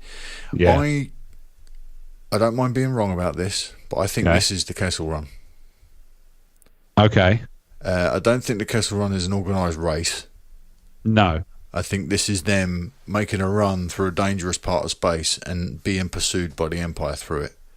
Okay. And part of this dangerous part of space is this creature. Maybe. These TIE I don't know. Are cool. It doesn't... Yeah, they are cool, and they're new. There's a slightly different take on them. The only thing that it obviously begs the question, as always, where were they before? Where were they before? Yeah, exactly. Yeah, it might be stuff, like we said earlier, all the stormtroopers, they're sort of custom fit for their environment. Yeah. And these TIEs, they might be custom fit for this sector of space and for the missions they're asked to take part in. This looks very much like it's the Special Forces style TIE fighter. There's some traditional looking TIEs in there as well. Yeah, this is true. We're back with the white on black. I'm not sure about it being the Kessel Run anymore, Right. I used to be sure, and now I'm not sure anymore. Okay. I don't know what it is about it that's making me think... I think we are going to see something along those lines, but I don't know. It doesn't gel with the Kessel Run that we've had described to us. Right. The reason the Kessel Run's been described as difficult to us is because it's near a cluster of black holes and you fly really close to them, and in order to get through it. Yes. And that doesn't instantly say to me the danger is black holes. It says to me the danger is a bunch of other stuff, which doesn't quite fit. No. I may be wrong. That was Legends. The Kessel Run explanation that it was the shortest route. You calculate the shortest route around the black holes and stuff. It's all Legends now, isn't it? I think it's still part of it's still canon. Let's have a look. Yeah, I'm going to do the usual and consult the Wookiee. Yeah, so. please do. But I'm assuming that in this movie we can expect the Kessel Run to be part of the crew's escape from whatever they're doing, and they're being pursued by the Empire, and they decide to make the Kessel Run, which I'd imagine Lando probably says we're not doing the Kessel Run, and Han takes over. Because I had been speculating for a while that... Oh, go on. All right, so the Kessel Run was a hyperspace route used by smugglers and unscrupulous freighter captains to move spice from the spice mines of Kessel at the behest of the Pike Syndicate, who relied on the foolhardy Kessel Runs to deliver the illicit substance to their customers. Okay. So he's... do you know it doesn't mention black holes anymore by the looks of it? Let me just... George Lucas stated in the Star Wars Blu-ray release that ships in the Star Wars universe can't travel in straight lines while in hyperspace due to collisions with celestial objects. Thus, distance is an important factor in how quickly a ship can get from point A to B. Yeah. But that, in the trailer, doesn't look like something you can shortcut. It looks like something you just go down. You know what I mean? Yes, yeah. This might be a short section of it, though, and there might be, they might not be able to make the jump to hyperspace because of all this crap. Like, it looks like there's huge asteroids floating around here that he's trying to avoid. Not least that monster that they sort of come across, which is kind of reminiscent of the space slug in Empire, but this one's well tentacled. Yes, but. Yeah, it could be that they're in this section of the Kessel Run. You can't make the jump to hyperspace because you have to physically navigate this space to avoid the obstacles. And then as soon as you get into open space, you can make the jump to the next part. And that might be, how quickly you can make those changes and adapt as a pilot. Is key to your survival. But this stuff, I mean, all this interacting in the cockpit here. Yeah, it's fantastic. This is where I really thought Auden nailed it, this exchange. Although the line, we're all fine, all that stuff, is too much of a callback, maybe. That's what you're referring to when you say there's something that's a little bit on the nose. Yeah, it's a little bit on the nose, and I mentioned it in the Facebook Live this evening that it's very Filoni-esque, because in the Clone Wars and Rebels there are a lot of lines unpacked wholesale from other areas of Star Wars storytelling. And that can sometimes call attention to itself. Yeah. But I love this scene. I mean, look at Lando's face there with what's happening to his ship. Yeah. Assuming it's still his at this point, but really cool. This Cloverfield style space monster is brilliant. Yep. So Han's got experience. Oh wow, it's the first time I've seen this in slow motion. This is gorgeous. What, they're all going through all these tentacles and stuff. It's great, isn't it? Did you see what Nathan put in the VIP group about the... So he put a picture up of the underside of the Chimera, Thrawn's Star Destroyer. Oh, yes, it had this on it. It has a decal, and he's wondering if that... he's speculating that might be what this creature is. It's kind of the Chimera. Yeah. I mean, that would be a cool...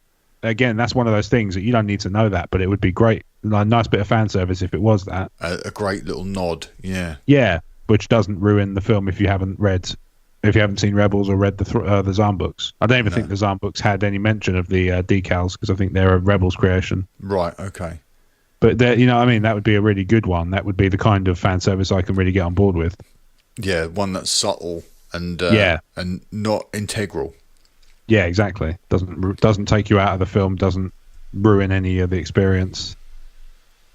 These shots are they're great, stunning, aren't they? Yeah, you miss so much of it just in normal speed. Well, it does move at a rate, so quick, and you really get a good look at the Falcon as well here as it's flying around. Yeah, like you can kind of see the traditional Falcon in there. Yeah. And you can see here, I'm indicating on the screen, so it's not very good in audio, where that ship that Han was flying might plug in. Might be the plug-in, yeah. If that is the case. Yeah. But it's a great shot. I think it's going to make for one hell of a sequence. It'll be like a mashup of the underwater sequence from Episode 1 and the asteroid chase from The Empire Strikes Back. Yeah, very true. I think it's going to be really cool.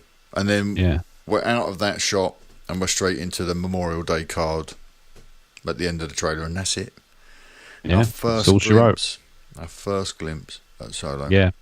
So it's not. So the bit I was referring to is not. It must have been in the first teaser. There's a particular shot where Lando is being photographed. Right. Very obviously, camera flashes, Ah, and it makes me wonder if he's got a kind of a public persona as well. is this when he's in the fur coat and there's a canyon Yes. wall behind it? I wondered if that might have been a storm.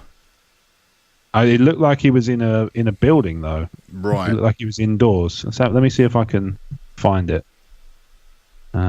Solo. Just spell that Wolo. That's a Yeah, that's good probably, trick. You're probably not going to get much. No, I think you're right there. Wolo. There we go. Big game TV spot. So he's got obviously the Imperial. So I'm going through it now, scrolling through.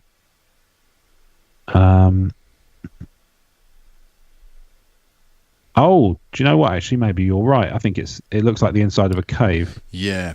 Or they're in a canyon. Yeah. Because that to me is kind of the Western theme. If they're going to go and rob that train, they might need to camp out sort of in the canyon overnight. It's very much like the cowboy kind of thing, where they camp out overnight in a dangerous canyon before they perform the heist. And I think it might do you be know a what it storm. is? Hmm? I figured out what it was that sent me down that route.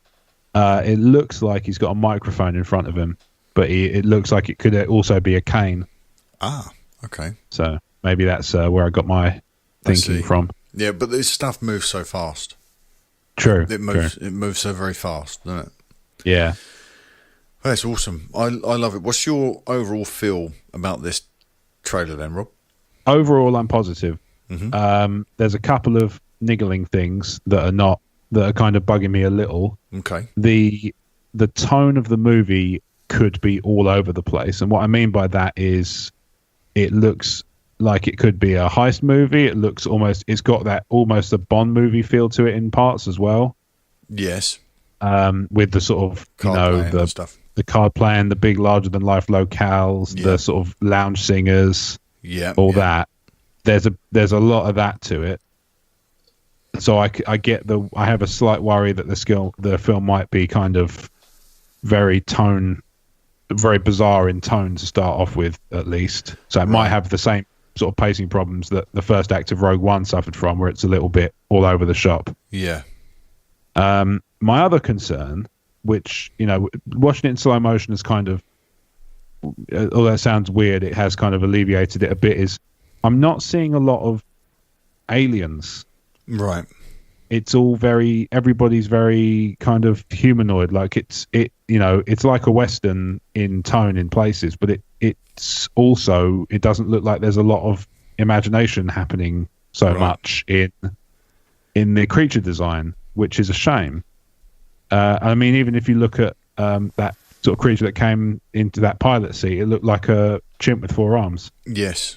There wasn't anything kind of, the main parts of the bit that have good costume design seem to be the sort of the gang of whatever they are, mercenaries or whatever, that Han's kind of facing down. That looks like, that to me is the only bit that struck me as especially groundbreaking in terms of visuals. Everything else looks like a group of people, humanoid people, all dressed up in different clothes. Yeah. And that was as far as it went in terms of variety. And it's just a bit of it jars me a little bit, because it speaks to what I was saying earlier.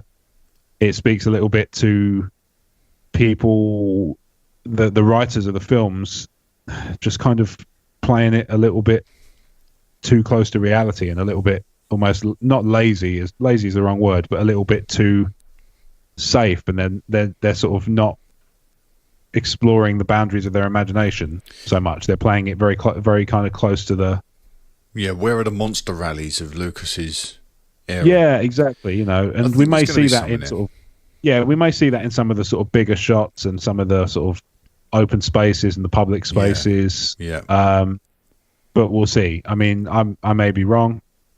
When the final film comes out, I'm all right with that. That's okay. Yeah, certainly where we saw Han standing and looking down into the pit where there was the card game and Lando's at the table, that there seems to be a lot of alien creatures surrounding there. There's a shot in the EW article of Lando playing Sabak against a two-headed alien. Have you seen those? Yeah. I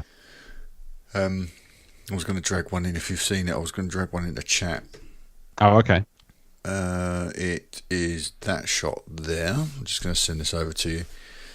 It's Lando sat with some cards, and there's a whole bunch of aliens hanging around him.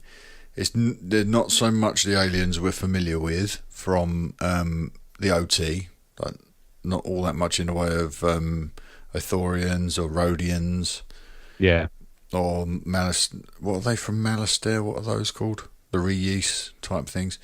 The Gran.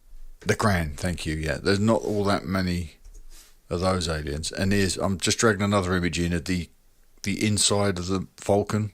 Yeah. With the chessboard. Very much like the ship, the Libertine in The Last Jedi, the ship that DJ and BB-8 boost. Yeah. It's very much that sort of look, isn't it? Mm-hmm. So I wonder if Lando spent any time on Canto Bight gambling. Maybe. It'd be interesting if they tie back to that, wouldn't it? That'd be cool. Yeah, that would qualify as what I call a narrative alibi, using that location again to sort of give it some sort of currency after it's already been used once. But it's my gut reactions to this trailer. My head was spinning after having seen it. I was so excited. I thought it was everything about it. I thought was cool. Don Glover, in particular, leapt off the screen at me. Yeah, he's brilliant. He's really captured that sort of swagger. He really has. They're not one for one. I made this point on the daily podcast earlier this week that with Alden Ehrenreich, it's not perfect. It's not a perfect casting, and I need to be able to get my head around the fact that I'm not watching the younger version of Han. I'm watching another actor take that role over.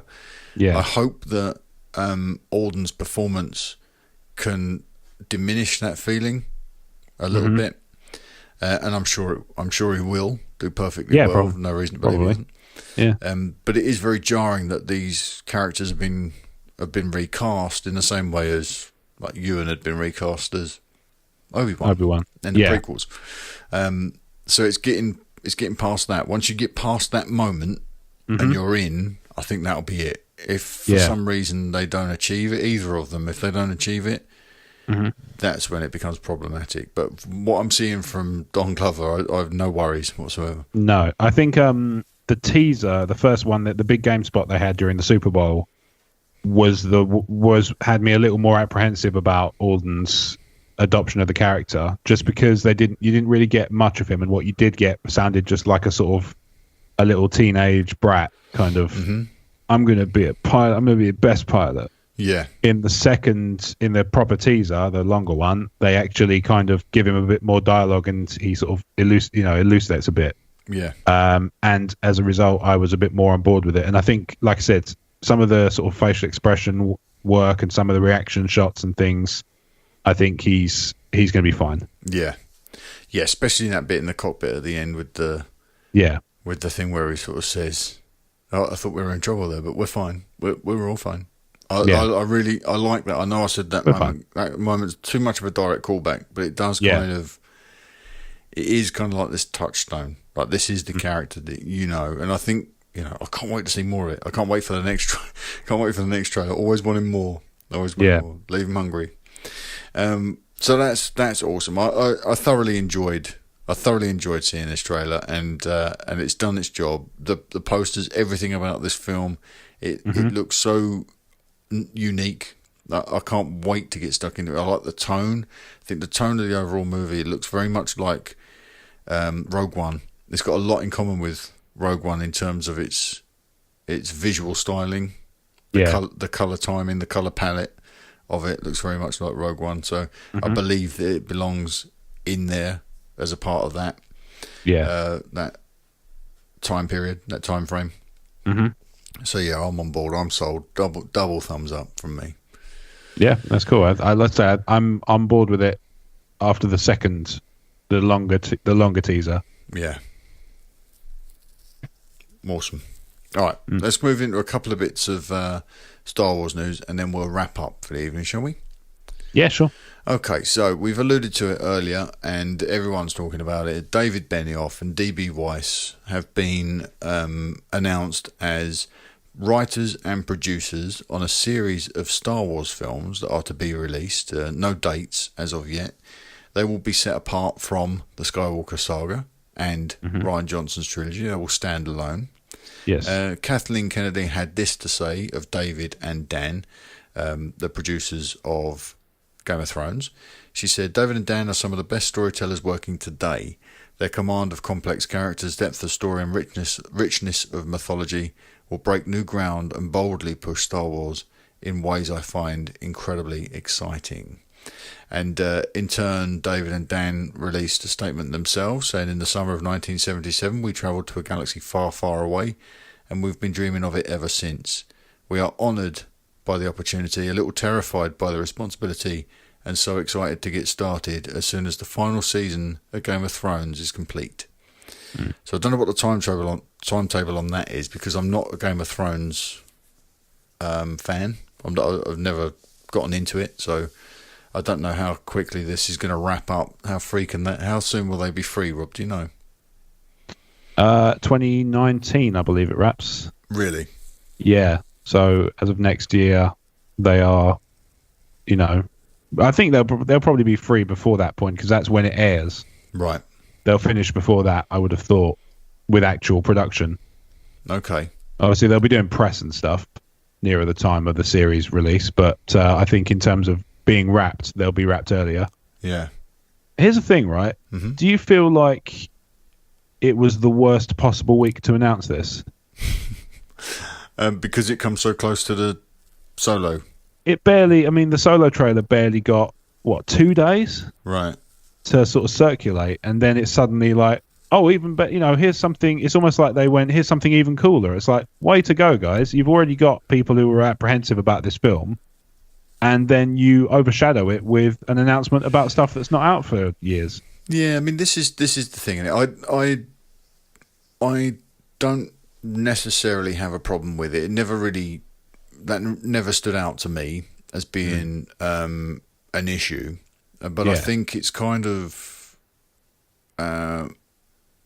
this is what it seems like to me. They've given Last Jedi enough space to sort of have its day, have its time in theatres, let the conversation around it sort of peter out a little bit, and then they've refreshed the news cycle, and they own the news cycle now, coming off the back of the Super Bowl with Solo. And I think they broadcasted their confidence in Solo by setting that trailer in the Super Bowl alongside some heavy hitters like Jurassic World and Mission Impossible.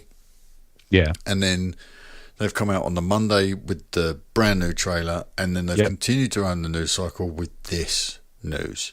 Yeah. And this has happened right before Venom and right before the Black Panther release. Because don't get me wrong, Sorry, go on. They will lose the news cycle when it comes to what's coming next, won't they? Because from Black Panther onwards, we're going to be in a rapid release of activity with the Oscars and all of that sort of stuff. Everything's going to be happening all at once. So I think they've picked a window of time, made these huge announcements, and then they can let this thing sort of play out right up to the release of Solo. Yeah. I get what you mean, but my feeling is this could have waited till next week. Right, okay. And I get the feeling there might not be anything to talk about next week. Right. And that's where that's where I am, is I'm not quite sure why we had to get so many announcements in the space of 2 days. Yeah. When it could have waited till next week. Black Panther is already in the news. Yeah. And obviously it'll be out by then. It will. It will mainly be news about it. Will mainly be reactions and reviews to the film. Yes. Judging by what Rotten Tomatoes have said about removing negative reviews, they're going to be largely glowing. Yeah.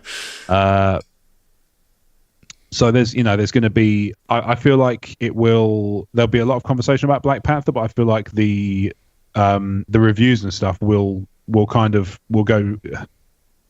will not lose interest, but there'll be background noise within a shorter space of time than usual because of this kind of this ongoing, this sort of overarching discussion about the role of critics and so on. They've certainly done a better job with Star Wars this week than they have with Venom. Yeah, because that's really kind of flubbed. Yeah, who would have thought that Sony could have screwed something up with a Well, film? I know, right? Yeah, Well, I suppose we'll obviously be told. We'll all be told that if we didn't like the teaser, we hate symbiotes. Yeah. Even Tom Hardy isn't enough to sort of give that film what it needs to sell it to me. No. Well, I mean, I'm not sold on the Sony Spider-Man stuff anyway. It's been tough going for some years. It's been awful. I mean, the best that's happened to it is Homecoming and that little clip. Yeah, obviously that little thing in Civil War. That's Marvel, isn't it? Rather than Sony. Yeah, it's the MCU. Yep. Yeah. But, you know, there's MCU proper. a lot of hints that Tom Holland will appear in Venom in some way, shape or form. But this trailer, we didn't even see Venom in this Venom trailer. Yeah. It just seemed like a whole bunch of nothing. And, I don't really rate Amy Pascal and what she's doing over there at Sony. I think that they desperately need to rethink what they're doing over there with the way they make and market their movies. Yeah, I would agree. But yeah, Solo did a hell of a lot better and got a greater response, I think, in a short space of time. And a lot of conversation broke out online about it, with everybody sort of breaking this trailer down, deconstructing it and theorising around it. I wonder if those conversations will be happening from tomorrow onwards as we're recording in relation to the Venom trailer. Yeah. But the Benioff and Weiss conversation didn't end there. Bob Iger revealed that they had been approached to develop a live-action TV series. Okay. But they refused that, saying they wanted to focus on a specific time in Star Wars. Yeah. Now, I've put in the show notes, Old Republic, anyone? But the entire internet was one step ahead of me, and I think everybody has kind of drawn the conclusion that the Game of Thrones guys are coming into Star Wars to tell the Old Republic story. And this is a quote from Bob Iger. He says, "Their interest in creating a series of films that are Star Wars based, we've been talking to them for a long time. They're focused on a point in time in Star Wars mythology, and we're taking it from there." Yeah.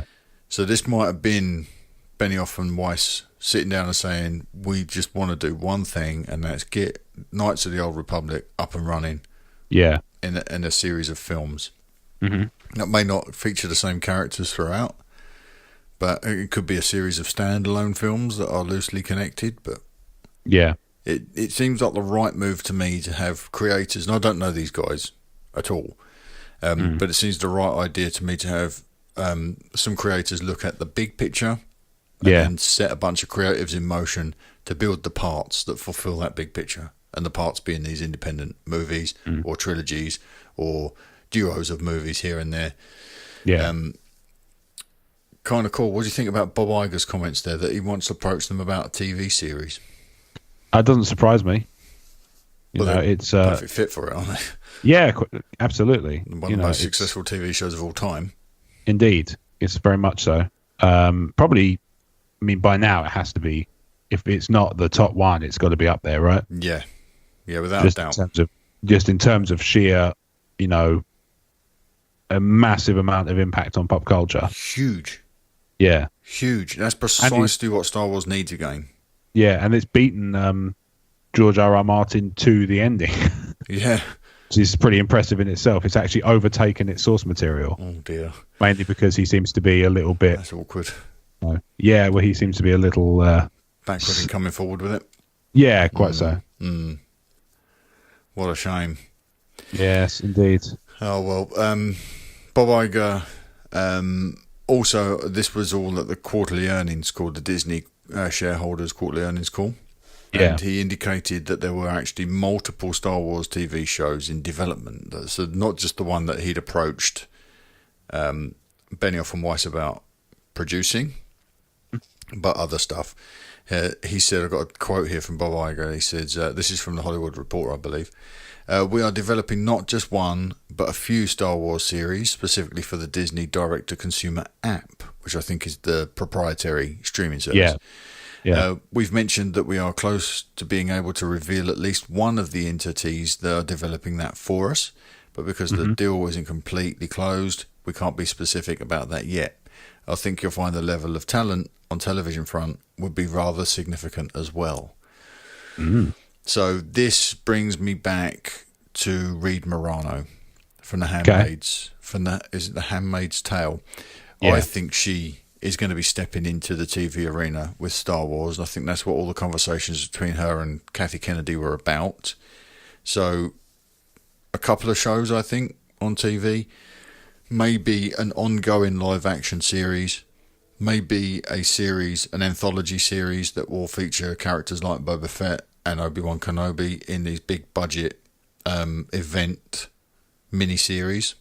Yeah. And almost certainly another animated show overseen by Dave Filoni. There was a job listing last week. I'm not sure if we mentioned it on the show last week. It was a job listing for somebody that seemed to indicate that there was an opening for future animated productions at Lucasfilm. Yeah. So that's all kind of exciting. So we're going to have Ryan developing a trilogy for the big screen. We've got JJ wrapping up the sequel trilogy. We've got Benioff and Weiss developing a series of films in a specific area, most likely Knights of the Old Republic. And I think Reed Morano making her way to TV with perhaps an ongoing series. And people like Stephen Daldry developing event series, I suspect, that might feature characters like Obi-Wan, which I think would be really stunning. Yeah, well, that would tie into what he was saying as well about the star power and the caliber of talent. Yes. Obviously, Ewan McGregor is a successful actor. Yep. And he would still be, I think, despite the fact that TV has obviously upped its star power game significantly over the last few years. I still feel like he would be considered a significant get for a long-term TV opportunity. Absolutely. Oh yeah. Absolutely. I think look at what he did with Fargo.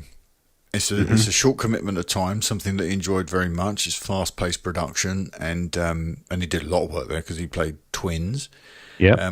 But I would imagine that a commitment for him to television would be something more like an event series. Yeah. Something along the lines of the Netflix Marvel-style shows, something like Jessica Jones or The Punisher, and less like a recurring show that will be season after season of commitment for someone like Ewan. And there probably isn't that much story to tell. But I imagine, we could probably expect like maybe even a 5 or 6 episode mini-series dedicated to a character like Obi-Wan, and then the second series, they could take a leaf out of the Fargo book and jump to a different time and space to tell a story of a character like Boba Fett or Cad Bane. But, why limit ourselves to the movie characters? Let's look at some of the characters in animation and bring them into live action for TV shows. The possibilities are endless. But like you said, Bob Iger's comments there about the level of talent on the television front is significant. We can also look back at comments made by people like Leyland Chi recently on Twitter about you'll be surprised what's coming back into canon from Legends, Knights of the Old Republic. It could be, all of these things start to click together now. And I think the next sort of year or 18 months is going to be very interesting with how much gets revealed about Lucasfilm and Disney's long-term plans for Star Wars that will truly be multimedia at this point. It's an exciting time. It's a mind-blowing time to be a Star Wars fan, let alone commentators on Star Wars through the medium of podcasting and stuff. So it's awesome. Right, are we ready to wrap this thing up, old chap? I think we are, Good stuff. All right. Thank you for joining Rob and myself for this breakdown of the Solo: A Star Wars Story trailer. We will be back next week. Hopefully we'll have Paul with us next week so he can give us his thoughts on this, and who knows what's going to happen in the next 7 days. We'll probably get another 6 movies and TV shows announced. Don't forget you can support us, support what we do by becoming a member of our Talk Star Wars community and joining up to our Patreon campaign. Head to patreon.com/Talk Star Wars for more information there. Or if you consume the show through YouTube and you're interested in seeing the Facebook Live sessions that we do every week, we won't be publishing them to the YouTube channel. I did indicate that might be a thing last week, but what I ended up doing instead is placing the video on our Patreon feed as a public video. So you can head over to our Patreon feed and watch the Facebook Live sessions there. They won't be making it onto our YouTube channel. Don't forget, leave us a 5-star review in Apple Podcasts and take advantage of our Ron Burgundy guarantee. Whatever you write in there, we will read as long as it's clean. So if you want to promote something of your own, blog or podcast, that's the place to do it. And you can email us your questions and comments to talkstarwarsinfo@gmail.com, or you can reach out to us on one of our many social channels such as Twitter, Facebook, the aforementioned YouTube, Instagram. I'm having a lot of fun on Instagram at the moment, to name but a few. And with that said, Rob, where can people find you between shows? You can find me on Twitter and Instagram at RobWadeVision, and everything I do that's not Talk Star Wars themed on emotionally14.com. Wonderful. You'll find Paul over at moviescorenews.com, and he's also on Twitter as moviescorenews. You'll find everything I do at talkstarwars.co.uk, and I'm on Twitter at talkstarwars. Head over to starwarscommonwealth.com and check out some of our partner shows there. There's a great bunch of people over there making top quality entertainment that you should be taking advantage of by now. Those shows include Tumbling Saber, Generation X-Wing, Rogue Squadron Podcast, the Skyhoppers Podcast, the Nerd Room, San Diego Sabers, and of course Tatooine Sons. So go and check those out. They are well worth your time. We'll be back next week. Not sure what we've got to talk about, but who knows what the next 7 days will hold. Have a good week, everybody. Bye-bye. Talk Star Wars is a proud member of the Star Wars Commonwealth Podcast Network. Find us at starwarscommonwealth.com alongside the Tumbling Saber Podcast, the Generation X-Wing Podcast, Rogue Squadron Podcast, the TSW Roundtable, the Skyhoppers Podcast, the Nerd Room Podcast, and San Diego Sabers Radio Podcast. Head to starwarscommonwealth.com. Take your first steps to a larger world.